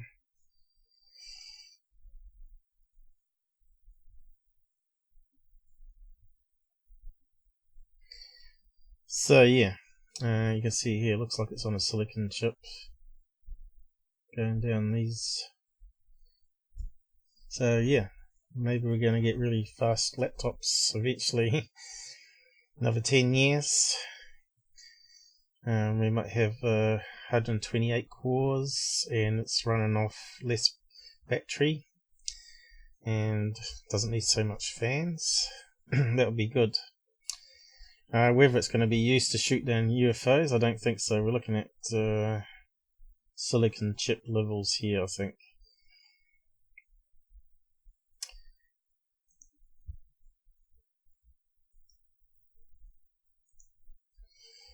So, there's been a lot of stuff talked about some research from Hubble that's counteracting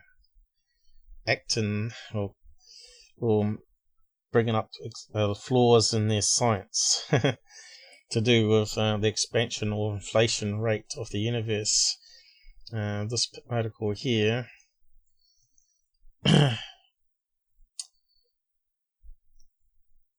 Mystery of the universe expansion rate widens with new Hubble data. Because I've already said the Big Bang I don't think is legit science, and everything seems to be pushing the Big Bang and the universe expansion and how old the universe is, because they want the maker of the universe to exist, where it created the universe out of nothing, out of a butthole in the sky that expanded to 13.8 billion years. So this article talks about new data that comes in that shows the expansion rate is not right to what their model was. Talking about the Hubble constant, which I'll talk about later. Let's see, I'll just read out a chunk of that. It's less exciting, but Hubble measurements suggest a faster expansion rate in the modern universe than expected, based on how the universe appeared more than 13 billion years ago. These measurements of the early universe come from the European Space Agency's Planck satellite. This discrepancy has been identified in scientific papers over the last several years, but it has been unclear whether differences in measurement techniques are to blame, or whether the difference could result from unlucky measurements. Okay.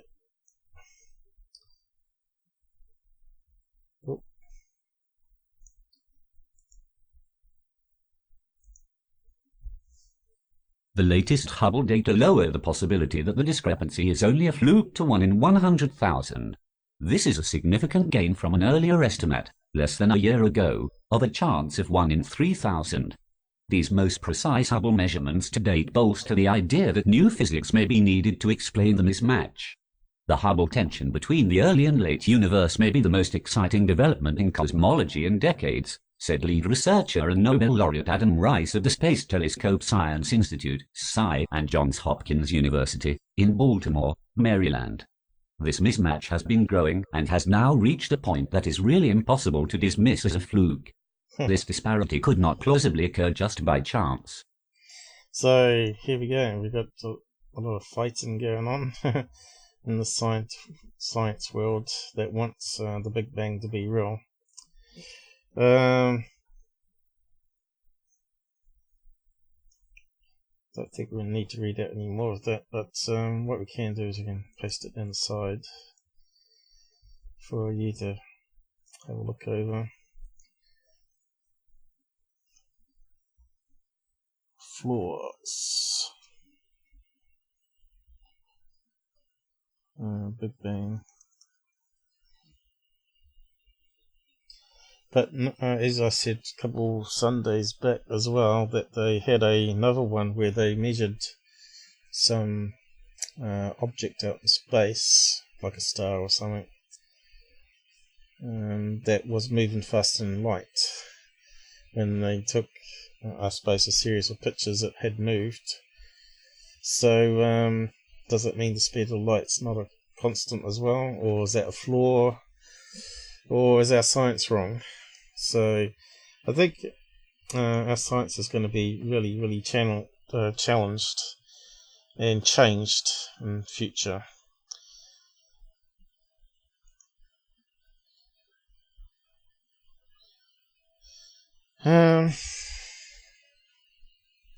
What did my mate say? He made a comment here. I asked him, what do you think of this? It's quite funny. Yes, all because their logic is constructed upon a religious belief system. So I've seen these fraud science articles so many times. 21 years ago, the Hubble telescope was pointing at galaxy 13 billion light years away. Its limit, they found that the galaxies had the same chemical makeup and physical spacing as our local galaxies and weren't the proto-galaxies they were expecting. Conspiracy theories and religions ignore and don't talk about the observations that prove them wrong. They make up controverted stories that only they can understand to prove their authority. So he's saying they're pushing their own agendas, which is what I agree with. And I've got a post down here, the Hubble's constant, which I believe is redshifted galaxies, has problems. So I'll talk about that in a minute, briefly. I said I think there's only 3 galaxies that land on the line. I think it's 7 actually, but I'll have a look on the chart. So yeah, that's my comment to it there. You all know how I think of the Big Bang, and some of the science that we're being pushed down our throats is wrong. What's that one? Alright, so he's going on about the Big Bang here. Another comment from him. No, we're talking about believing so much. Alright, we are now talking a situation where they believe so much that they can't see past it. Each proof against it gets ignored or argued around, as they are so certain that it's 99% correct. It's a quirk of the beliefs, like the Christian child didn't invent Christianity, the Muslim child didn't spontaneously invent Islam. Both may end up as believers. But the point is that the ideas come from within society, and the young person was taught that this was true. Conflicts disappear within the mind, normal, but repetition and cross-linking of ideas makes it very strong. So he's saying it's like a brainwashing within science, where we're told time and time again that the Big Bang and the universe is this age and all that sort of stuff, that you eventually start believing it. You believe the sources because it's repeated so much, when in fact it could be all wrong. And because people are not challenging, or the people that have challenged it are sort of suppressed, censored, or don't end up on TV or whatever, you know.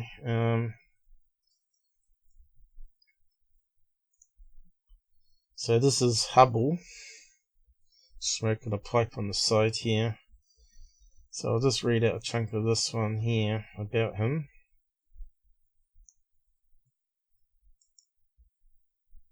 I'll use American voice.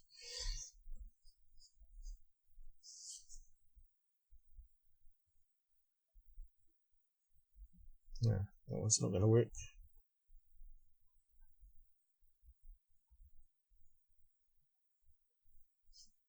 This happens sometime.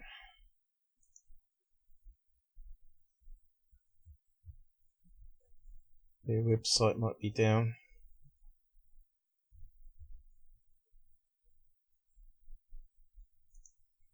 Let's try a single word.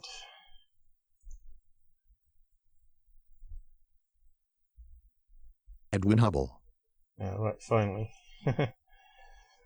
Let's try that again.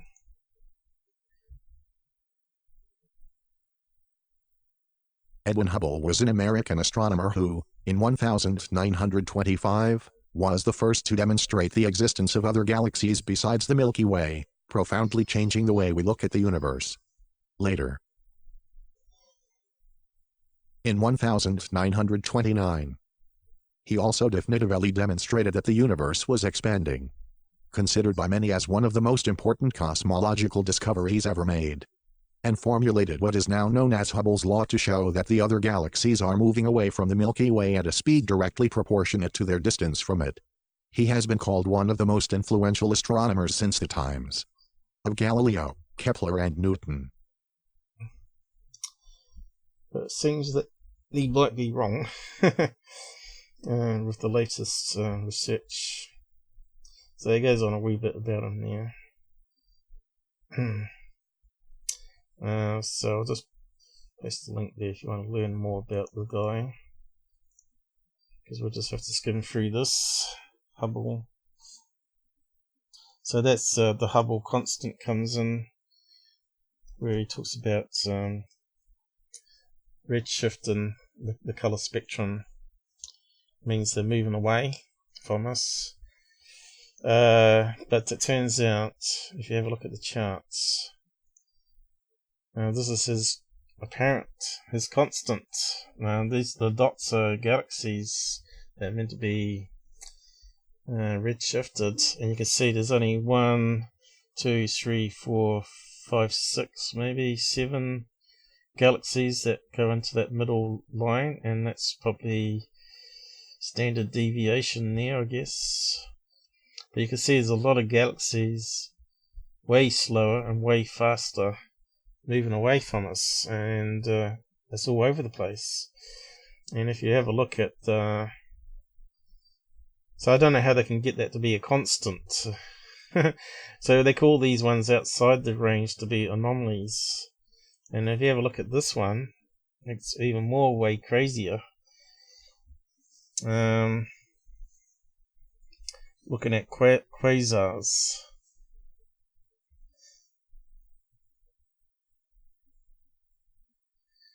So there's problems with the model, the expansion model. It might be that what they're thinking is moving away isn't actually moving away. It might be just that there's some strangeness that's happening with light as it's passing through so-called empty space, but it's actually passing through crystals and stuff like that.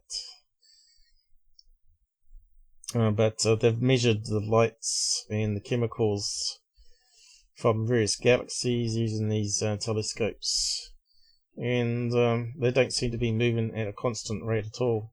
But what happens is, I think I probably closed it down, have I? Let's see. Surprise! Hubble's constant changes over time. So it's not a constant if it's changing over time. So what's that picture off again? Microwave deep field? No, not deep field. UV versus IR lights. So all those galaxies out there. The universe is an enormous place filled with stars and galaxies for billions of light years in all directions. So they're talking about the Big Bang again. Big Bang, light has been travelling from every source that was created.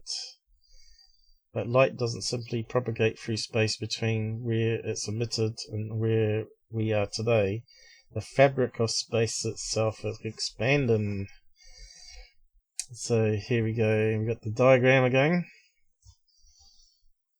showing the galaxies. Hubble diagram for a type of supernovas. Let's see, there are two ways that we understand the universe expansion theory. We will look out at the universe. We see a number of important facts about expansion. Universe expands at the same rate in all directions.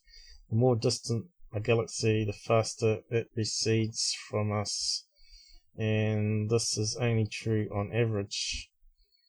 When we look at individual galaxies, there are large discrepancies in the speeds they actually have. and this is due to gravitational interactions of everything else in the entire universe. So we're talking about they're trying to add in dark matter there, which they can't prove. But this is not a insurmountable problem. The universe is not a place where we only have a few galaxies can measure the redshift and the distance. So it goes on a bit. So he's talking about curves on the chart here. Empty model. So they've got various models. Flat dark energy, which is the pink one or purple one. Then we got classic dark energy, which is a dotted pink one. Einstein-Sitter model. Which one's that one? That one, is it? Way different. Dusty Ed's model. What a name.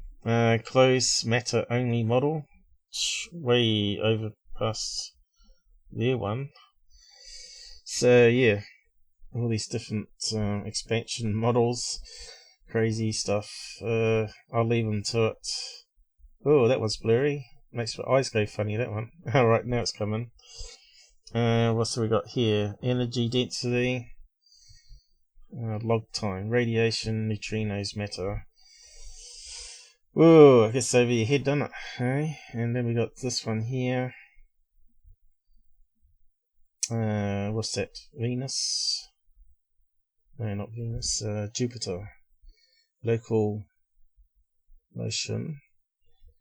And talk about redshift here, I think.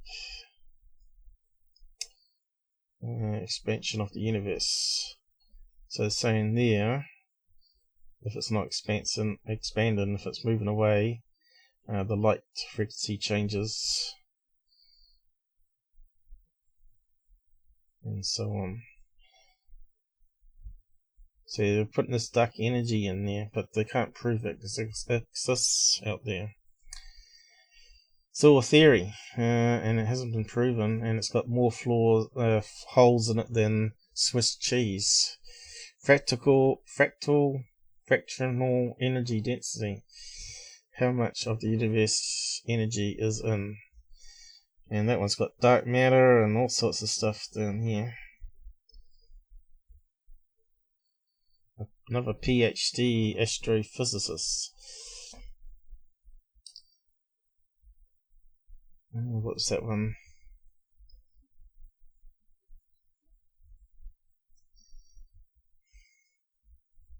Now this is why you can't focus on everything out there.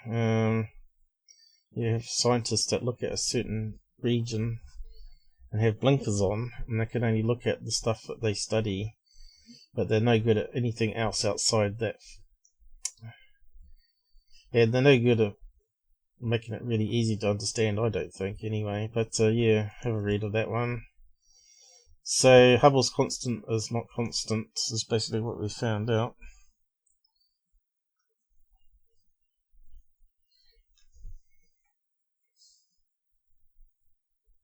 So what else is wrong? That's the question.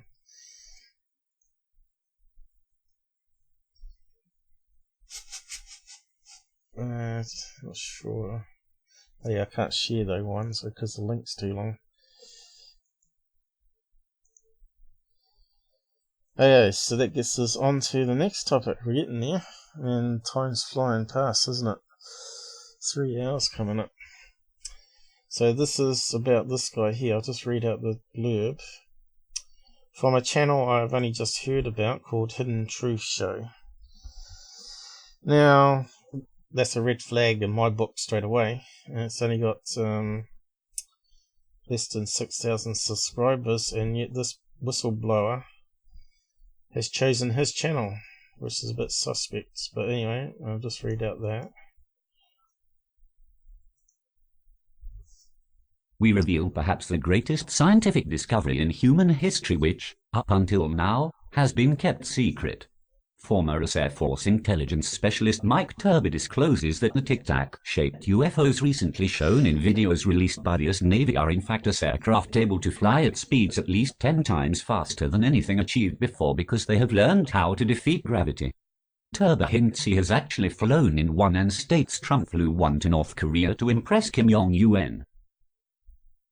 It's funny that because at the time I said on Twitter that there was a false flag attack because of the gassing.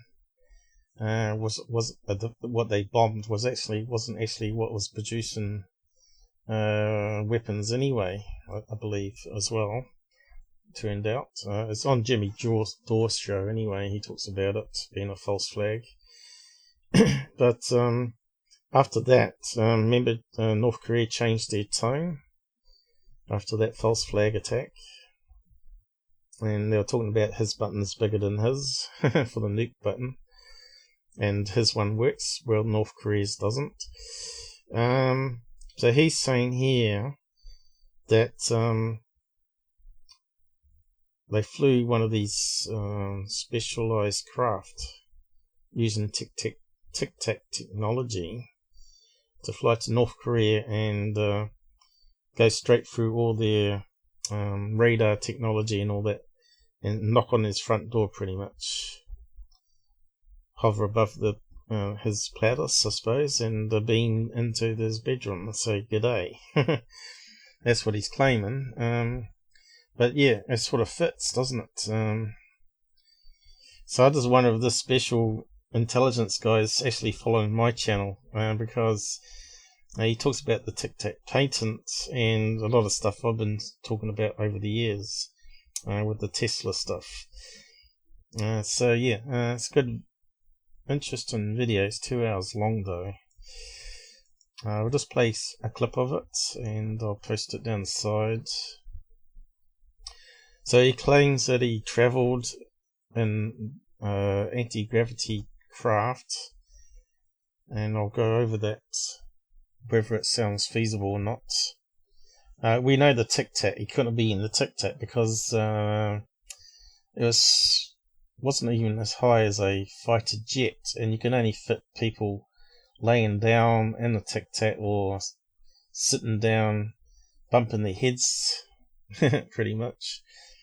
Versus him talking about walking around in one of these craft with lines on the floor saying do not go past this point as you die. So yeah, so this is what is his name? It's on the tic-tac technology anyway. Tic-tac man, I call it.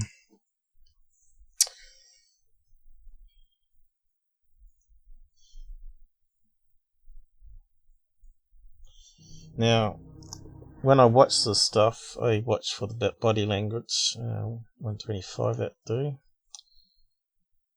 So let's have a look at the body languages as he's telling the guy about it. The big reveal is going to be what these tic-tac looking objects are. They've now been shown on mainstream media, New York Times, Washington Post, Fox News, CNN. Everybody's now covering mainstream. It used to be relegated to coast AM, and now this is hit mainstream thanks to this video that was released about a year ago. And you're going to reveal on the Hidden Truth Show for the first time exactly what these things are. But let's start with how Mike Turber is in position to know the answer to that question. Well, back a long time ago, I was working on what's called magnetic anomaly detection. That basically is a device that can track objects moving through whatever medium, doesn't matter what it is, whether it's air or water, and we were using that to track submarines. And that's when a lot of the tracking of submarines moved from sonobuoys to actual aircraft flying over and being able to track submarines. So my question straight away, is he left-handed or right-handed? Because we need to know for the body language analysis. So he's using that hand there to point. So I think he might be left-handed.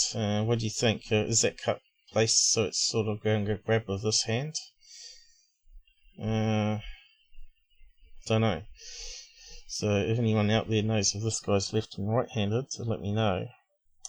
What do you think? Underwater without actually having to drop a sonobuoy or have a sonar, because sonar is loud underwater. You're basically pinging. You know, this noise goes out and the reflection comes back, and if it's a metal reflection, you'll know it. If it's just a underwater object or a whale or something, you'll know that too, a soft object.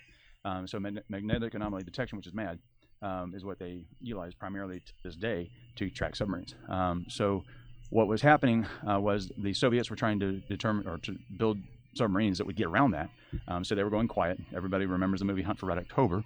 That movie was basically based on a lot of... Okay, can you see here, he looks right a lot, and he looks right down when he's doing memory recall through the whole interview. As we know, if you look right and you're right-handed, it means you're lying. So is he right-handed or is he left-handed? So does this prove if he's a left-hander, if he's looking right, trying to remember facts and details, is he telling the truth? And I think he might be, if he's left-handed. Real technology that was being looked at back then. Tom Clancy actually was given unprecedented access to certain material that allowed him to expand that book to cover some of that new technology that was back in the 80s, whenever The Hunt for Red October came out. I can't remember the year. But some of that information was real.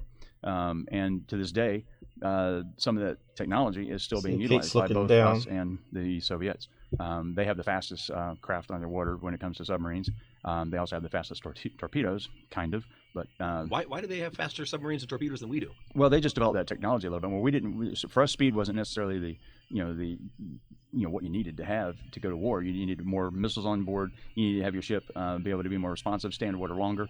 100% of the U.S. Navy's submarines are all nuclear powered. We don't have a diesel generator or diesel powered submarine, so they can stay underwater for years if there's enough food and whatever, and come up and snorkel to air if need be, or turn the breathers on. And so he's using that hand a lot.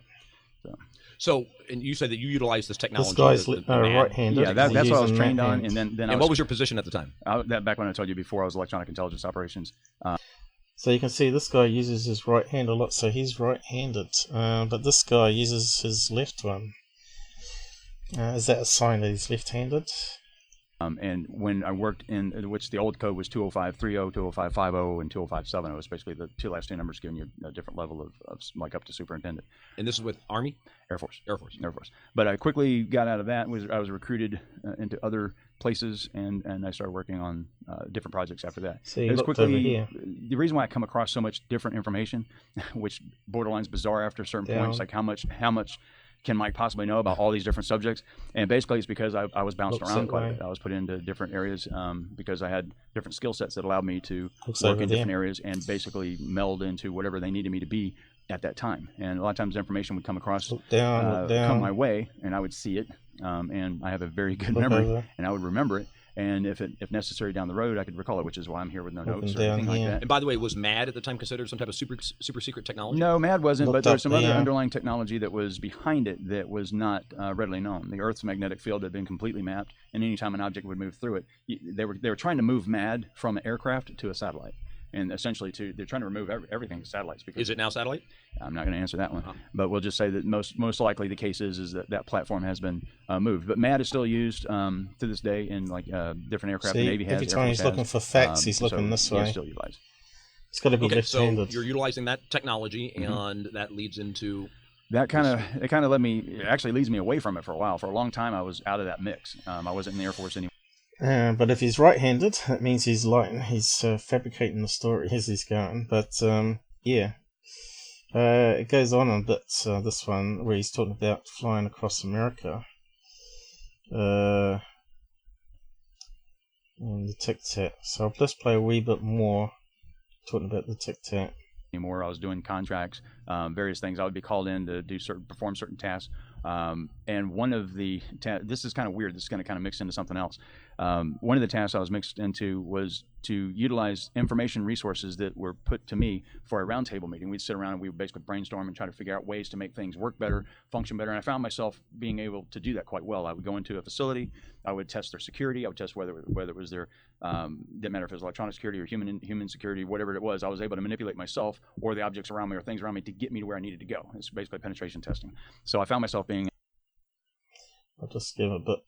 Probably would have took traction in we would probably have Are you talking about the Tic Tac videos? I'm talking about the videos. Yeah, okay. Yeah. Basically, Lewis, when he put that information out there, he's basically a whistleblower, but at the same time, the DoD blew their own whistle because they confirmed what everything said and put the information out. Right. But he didn't actually put it out until after he had left his position. Correct. Right? Correct. Yeah. They basically shut it down. Their excuse was that I mean, it's only $25 million. That's really nothing when you look at the military budget to do the job he was doing. But essentially, they hired him, I guess, in effect, to come in and do what I would have done, which is come in and figure out what these things are, and see if you could figure out what they are.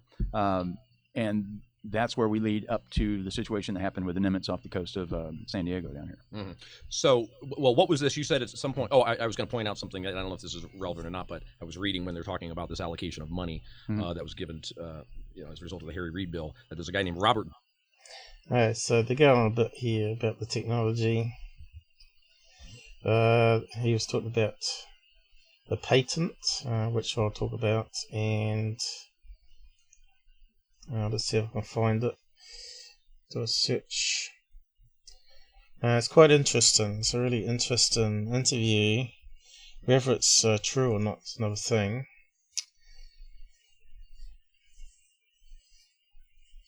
But I'm just trying to work out, is this guy BSing us or is he telling the truth? And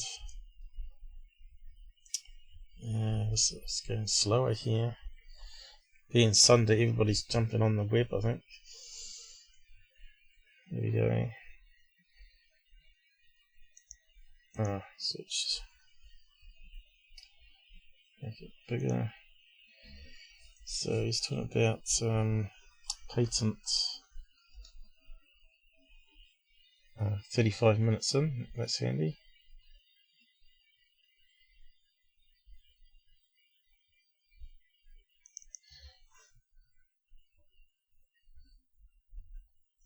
Is equal opposite reaction, and object in motion tends to stay in motion.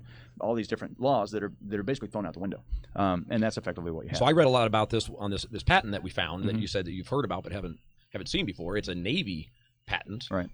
There was a big article on thedrive.com by a couple guys that we're hopefully going to see if we can get on the show. But here's some stuff from that patent. It seems to be talking about what we're talking about with these Tic Tacs. All matter contains energy on the quantum level. By theoretically creating its own incredibly dense and polarized energy field, the hybrid craft is claimed to be able to create a quantum vacuum around itself, which allows it to repel any air or water molecules with which it interacts. Thus, the craft can essentially ignore aerodynamic or hydrodynamic forces, and so it is claimed in the patent. And then there was an issue with getting the patent issued. The patent examiner was basically saying this isn't what you're describing isn't even possible by laws of physics. Right. So I can't grant this to you. And it's basically a bogus patent. Let's get to that in a second. Let me finish with it. So the chief technology officer of the U.S. Naval Aviation Enterprise, Dr. James Sheehy, personally vouched for the legitimacy of this beyond revolutionary aerospace technology in the Navy's appeal to the U.S. Patent Office. Sheehy assured the patent examiner in charge of this application that the aircraft propulsion method described in the patent is indeed possible, or will soon be, based on experiments and tests that the Navy had already conducted. Right. So does that mean Air Force was pursuing it over here and Navy's pursuing it over here? Well, the Navy obviously is going to utilize this technology as well. The thing about it is that all the commanders of that carrier group, they knew what was going on. Okay, if you have all these aircraft that are just appearing out of virtually nowhere and bouncing around, your ships at will, then there's a certain point where the commanders are going to go, all right, we're going weapons hot. Let's start taking these things out because this is obviously an issue. And they seem comfortable sending their pilots out there to investigate this without weapons. Yeah, their loadout was nothing. So when these planes are flying out, they have zero loadout when it comes to anything that are weapons. And then you had even a trainee. I think the one on the other Super Hornet was a new female pilot or something, or maybe. So what do you think of this guy so far?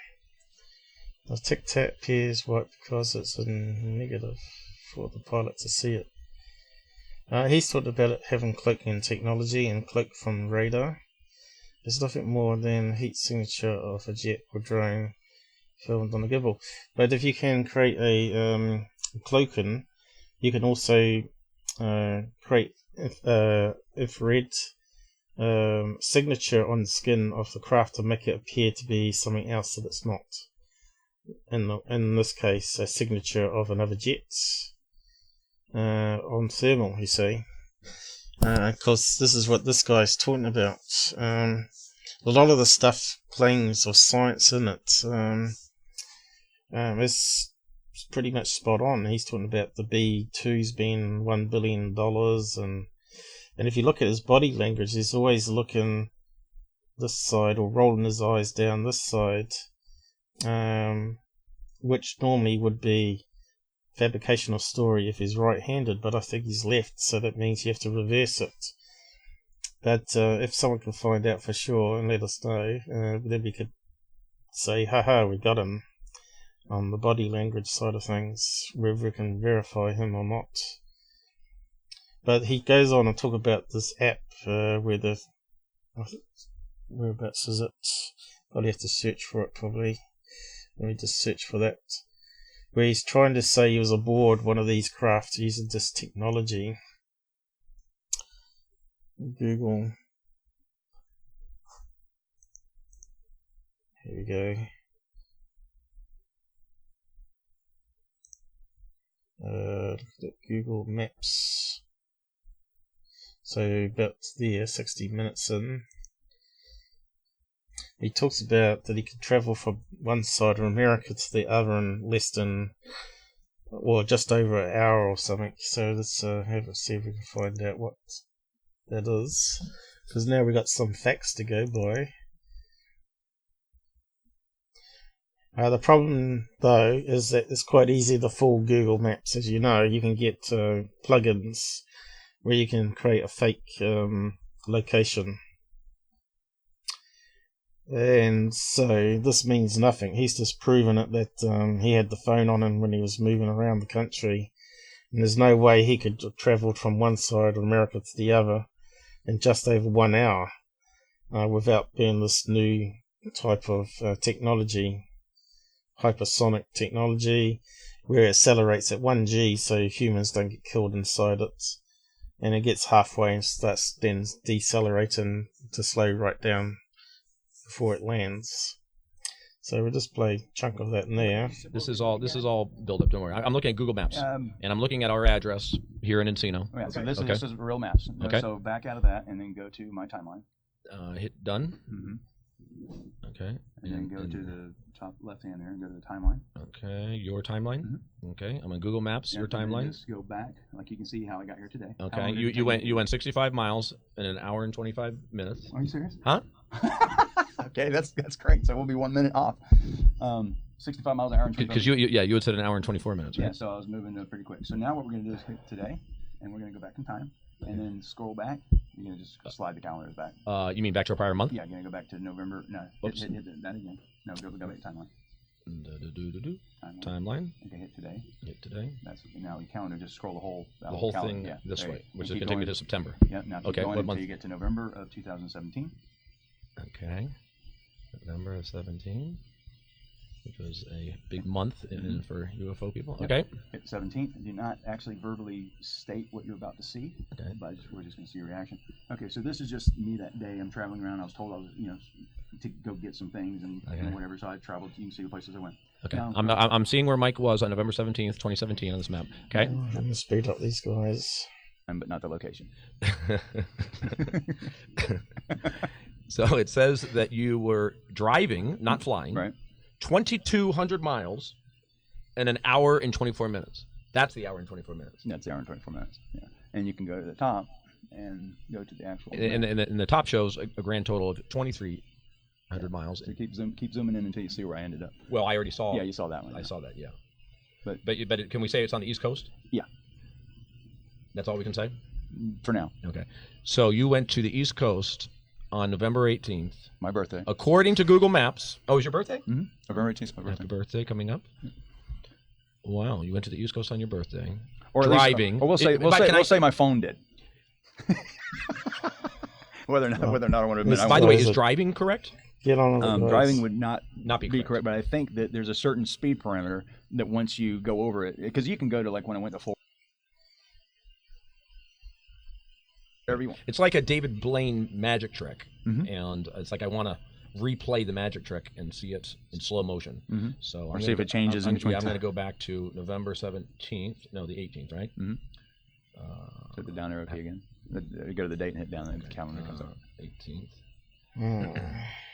And grand total at the top, it shows you going 2,300 miles in 2 hours and 37 minutes. That's the grand total. It starts with you at home, and then taking 17 minutes to get to the first place. Then you walked for a few minutes, and then you drove for 17 minutes, and then you drove for 34 minutes. You drove for another 7 minutes, and then you go. You're saying I can't say where you left from? No, that'd be like revealing my home address. So basically, he's saying he went 2,200 miles in 1 hour. Doesn't sound particularly fast to me. Because one Mach on a fighter jet can do 1,200 kilometers per hour. So Mach 2 would be easy to do that. So if he's on a plane doing Mach 2, he could do 2,200 miles an hour. So to me, that doesn't sound particularly impressive.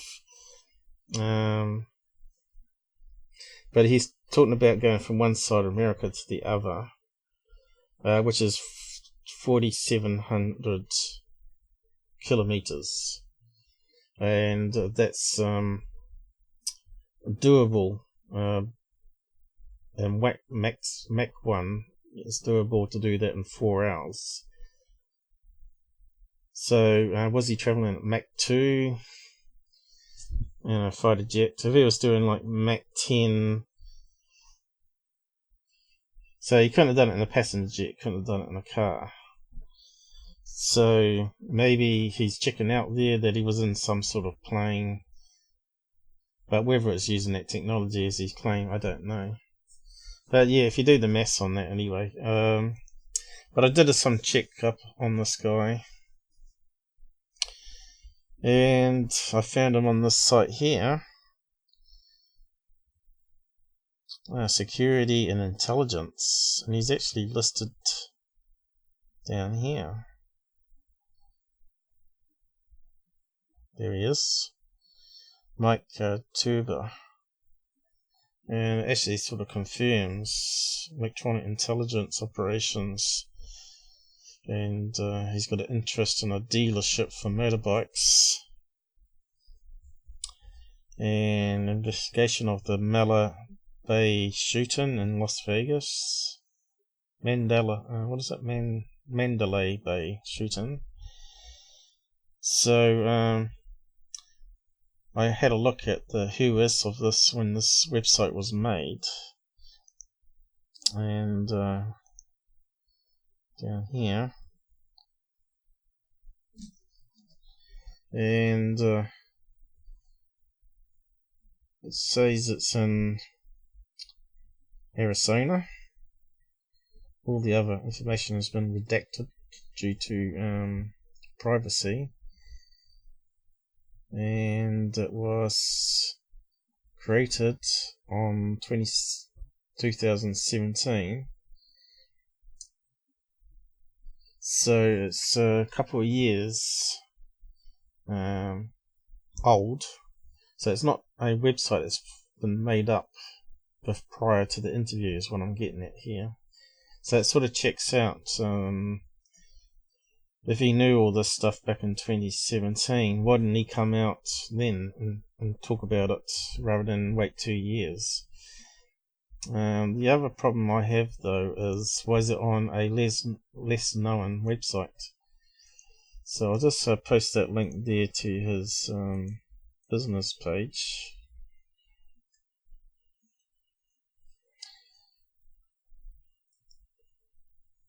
And I've got another link here. Oh, I should have had. Let's see.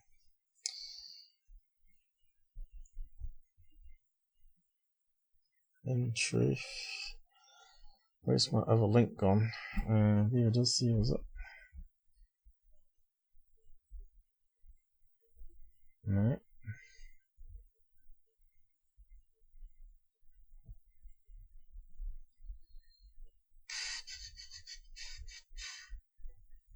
That was a Reddit post. Whereabouts is it here? Maybe it's under that one. No. I hate Twitter, how it works. 1115. I wrote 6 there. Let's get that one.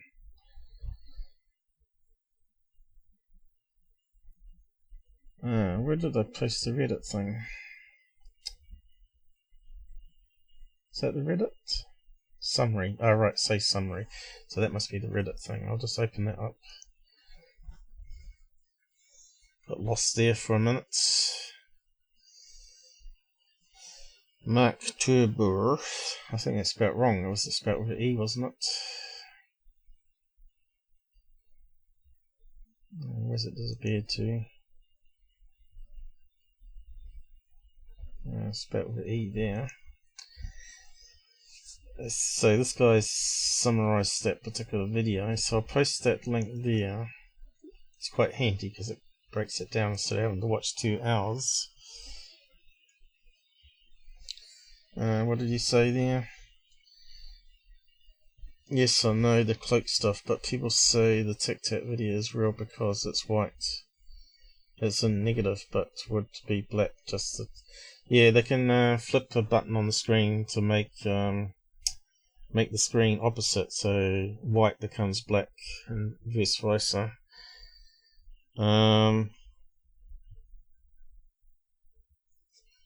So you're saying it doesn't matter? It doesn't mean it's real because it depends what the setting was. I think Nick West goes over that on his Debunks, where they change it from one to the other. But Tic Tac, yeah, I think it says on the screen what mode it's in. I think Mick West breaks it down anyway, but getting back to this one.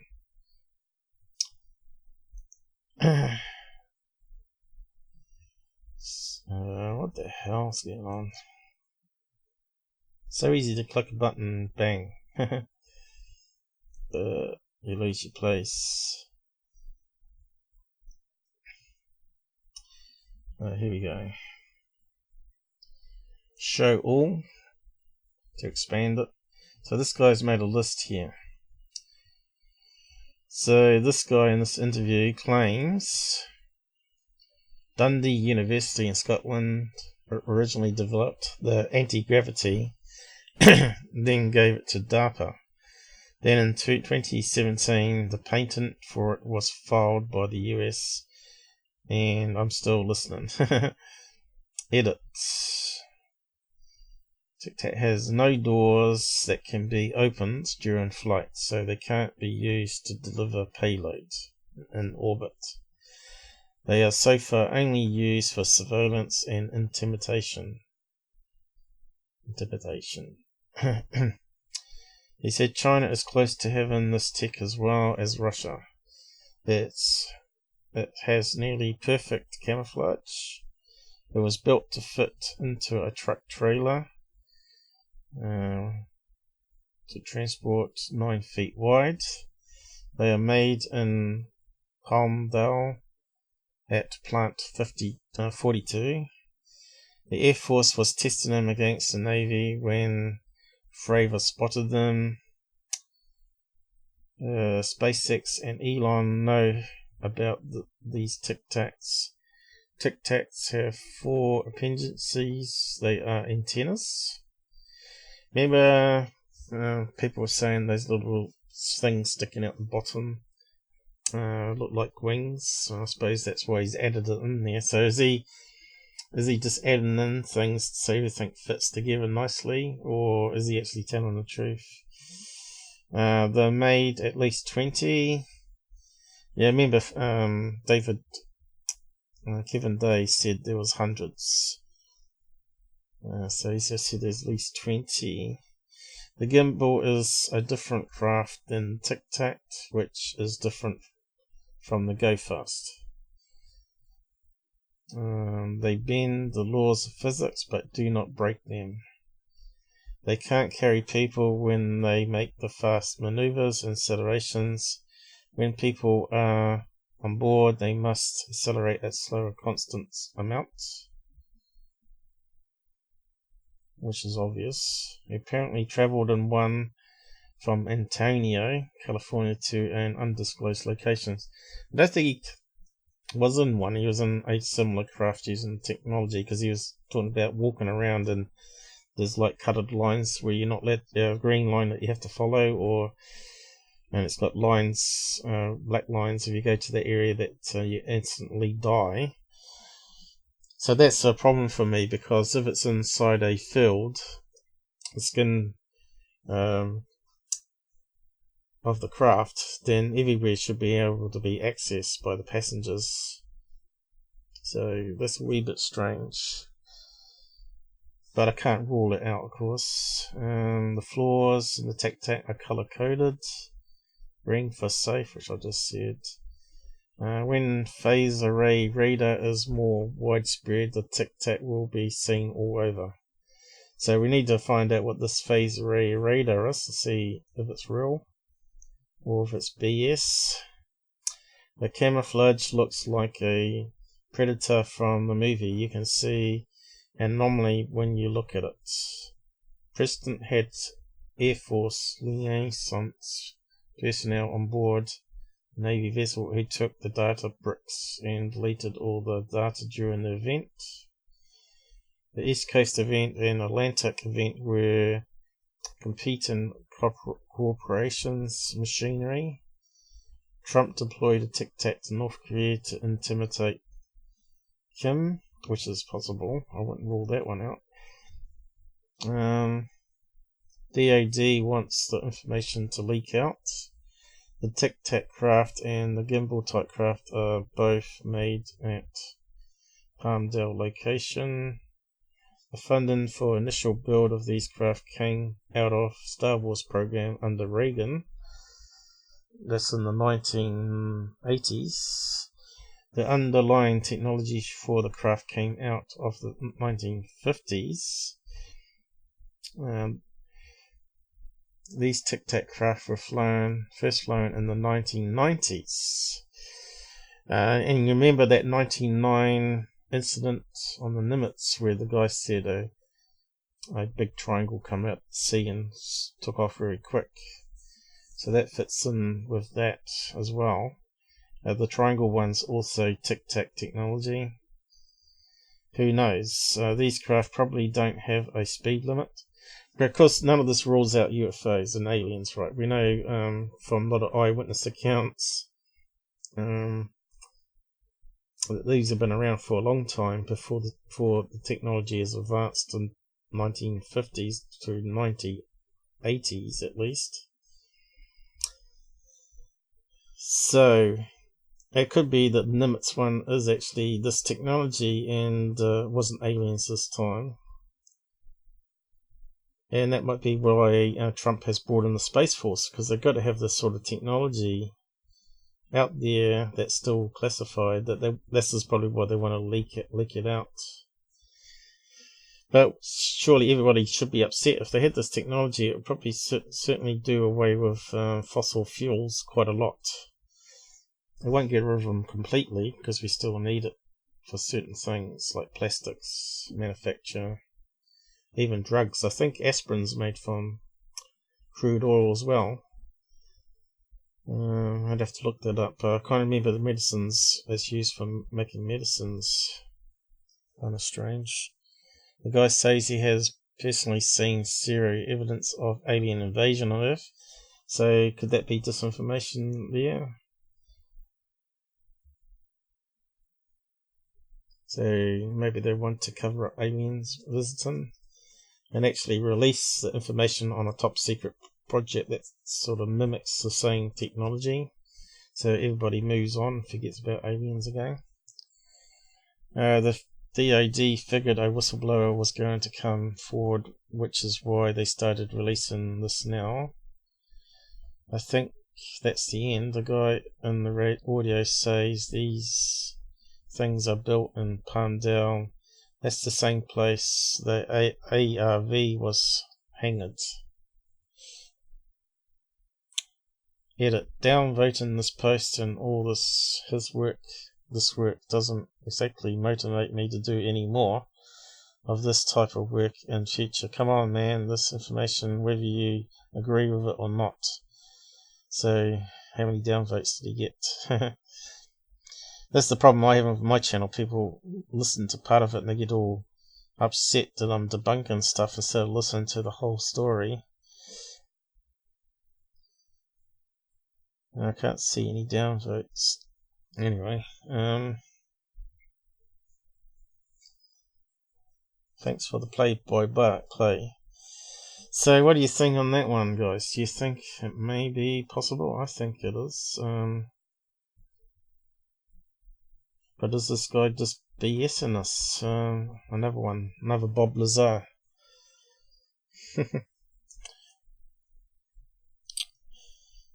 So, might just pin that, come back to it again. Looks like I'm going to run out of time again, guys. 3.5 hours. I tell you what, there's just so much comes in every week that we have to go over.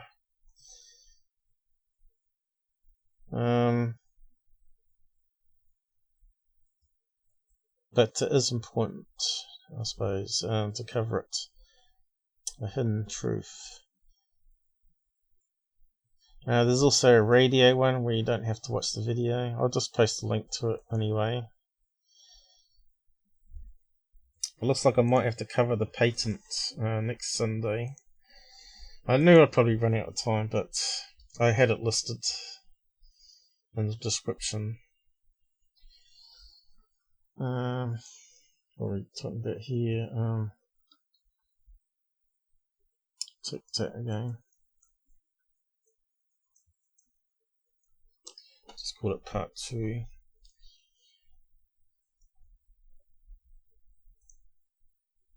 So this is a patent. I'll just quickly have a quick look and show you, which he read out there before we played a clip on the show. He read out this paragraph, which was on this page here. The war zone.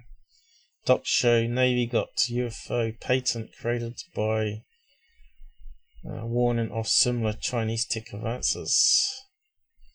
And here's some bigger images from that patent. TR3B shape, tic-tac shape over on this one, another tic-tac shape, and a square one, or diamond shaped one. So again, this fits into a lot of stuff I've been talking about too. Talking about a skin. And again, it fits in with what Linda Moulton Howe was talking about with the layers. So, can a field be created around an object? Sure, it could. And could it actually block radiant energy flux, which is gravity, according to Tesla? Back in a video on Tesla documentary, a doco I did, 15 minutes long. There was a gravity paper that Tesla presented that no one paid any attention to. Only a few people went through the presentation, and it wasn't documented in the newspapers apparently, but it was mentioned by another scientist, and he said one of the paragraphs he stated was that gravity, according to his experiments, is this radiant energy that he had discovered, which is absorbed into all atoms to keep them stable. Something to do with radiation decay though, but all atoms have to have energy. And he said that the sun emits more energy than it receives.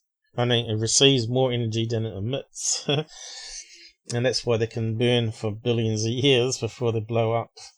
But he said, gravity is the flux of radiant energy absorption, and if you can negate that, then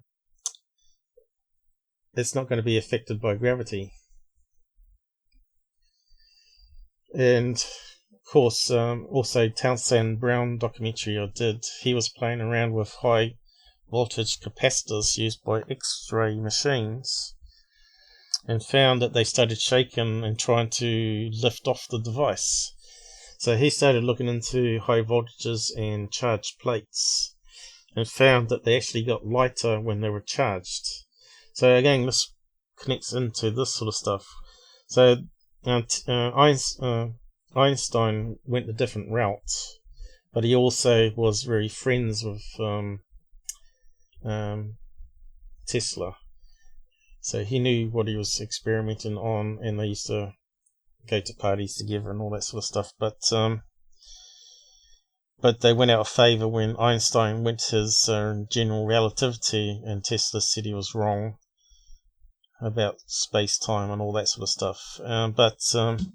Yeah, this patent could be part of what Tesla was working on, where he levitated something by using a charged skin. But he claimed that he levitated some metal rod made from various metals, very expensive metals, which could be palladium, titanium, gold even, mixture. And he charged it, and it would levitate in a against I guess it got lighter. I don't think it was a magnetic field that he was talking about, but of course we haven't got that information because, as you know, patents are like block diagrams, and of course patents also get classified. So there may be a lot of patents that is not available public for searching that could exist that we don't know about. But also all the books, notes that were stolen in his trunks is where all the main information is, and it's not been obviously scanned and put on the web to be searched. So when people say, oh, Tesla didn't look into gravity, he did, but it's just not been scanned in and available to be searched online. So yeah, you get a lot of people putting down people that actually think Tesla did a lot of things, and they put them down because they say the facts are wrong, but it's because they haven't looked into it properly. All these skeptics out there that try and debunk various things, right? But yeah, looks like I'm going to have to cover this a bit better next time and recap it all. And this guy, I'm not too sure about, but if anyone can find out if he's right and left-handed. I tried to search the web for him and only found a few references. So the red flag for me with this guy is he hasn't come out on the newspapers about it. He hasn't become a whistleblower on newspapers. He's chosen a less known website, podcast site to come out on. And he's been on it like 3 or 4 times, talking about various things, not all UFOs or whatever. Although he's saying he doesn't believe aliens are coming here.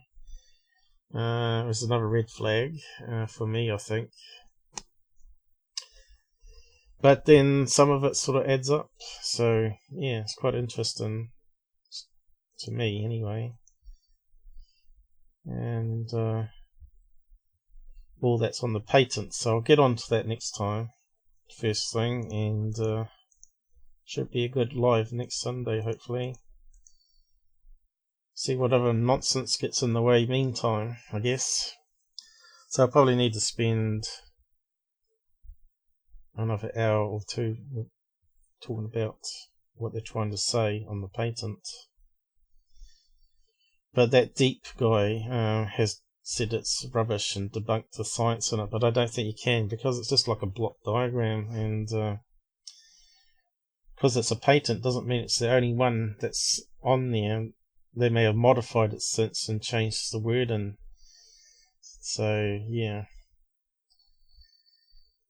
So yeah, we lost a few people at the end there. We got up to 9. That wasn't too bad, I guess, for me.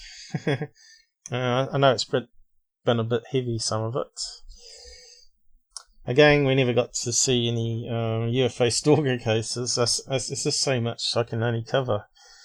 And I can only do so much in the week because I'm so busy with admin work. But yeah, I might have to start doing some more shows again once we get a bit more popular, so we can cover more stuff. But yeah, I don't know if there's anything good here. Just having a look on the pictures. Nothing standing out there as particular interesting. So yeah, thanks for joining us, guys, and liking and sharing the video. And we'll do more UFO cases with Robert. Although we're thinking of breaking his up into 2 a week, so they're less long. And one can be for American time zone and one for the UK time zone. A bit better, with some overlap. But we'll see. We'll see if Robert's able to do that. He keeps saying that he's got mates that come over, interrupt. So it's no good if he's being interrupted. It's about 1% of the information. So it makes it a bit complicated. I hate time zones. It really messes up things. And daylight savings, of course. Anyway, I better stop yapping and move on. My voice is about to give out, I think. I'm doing a cough. What's happened here? Oh well, good night everybody. I'm just going to roll the credits now.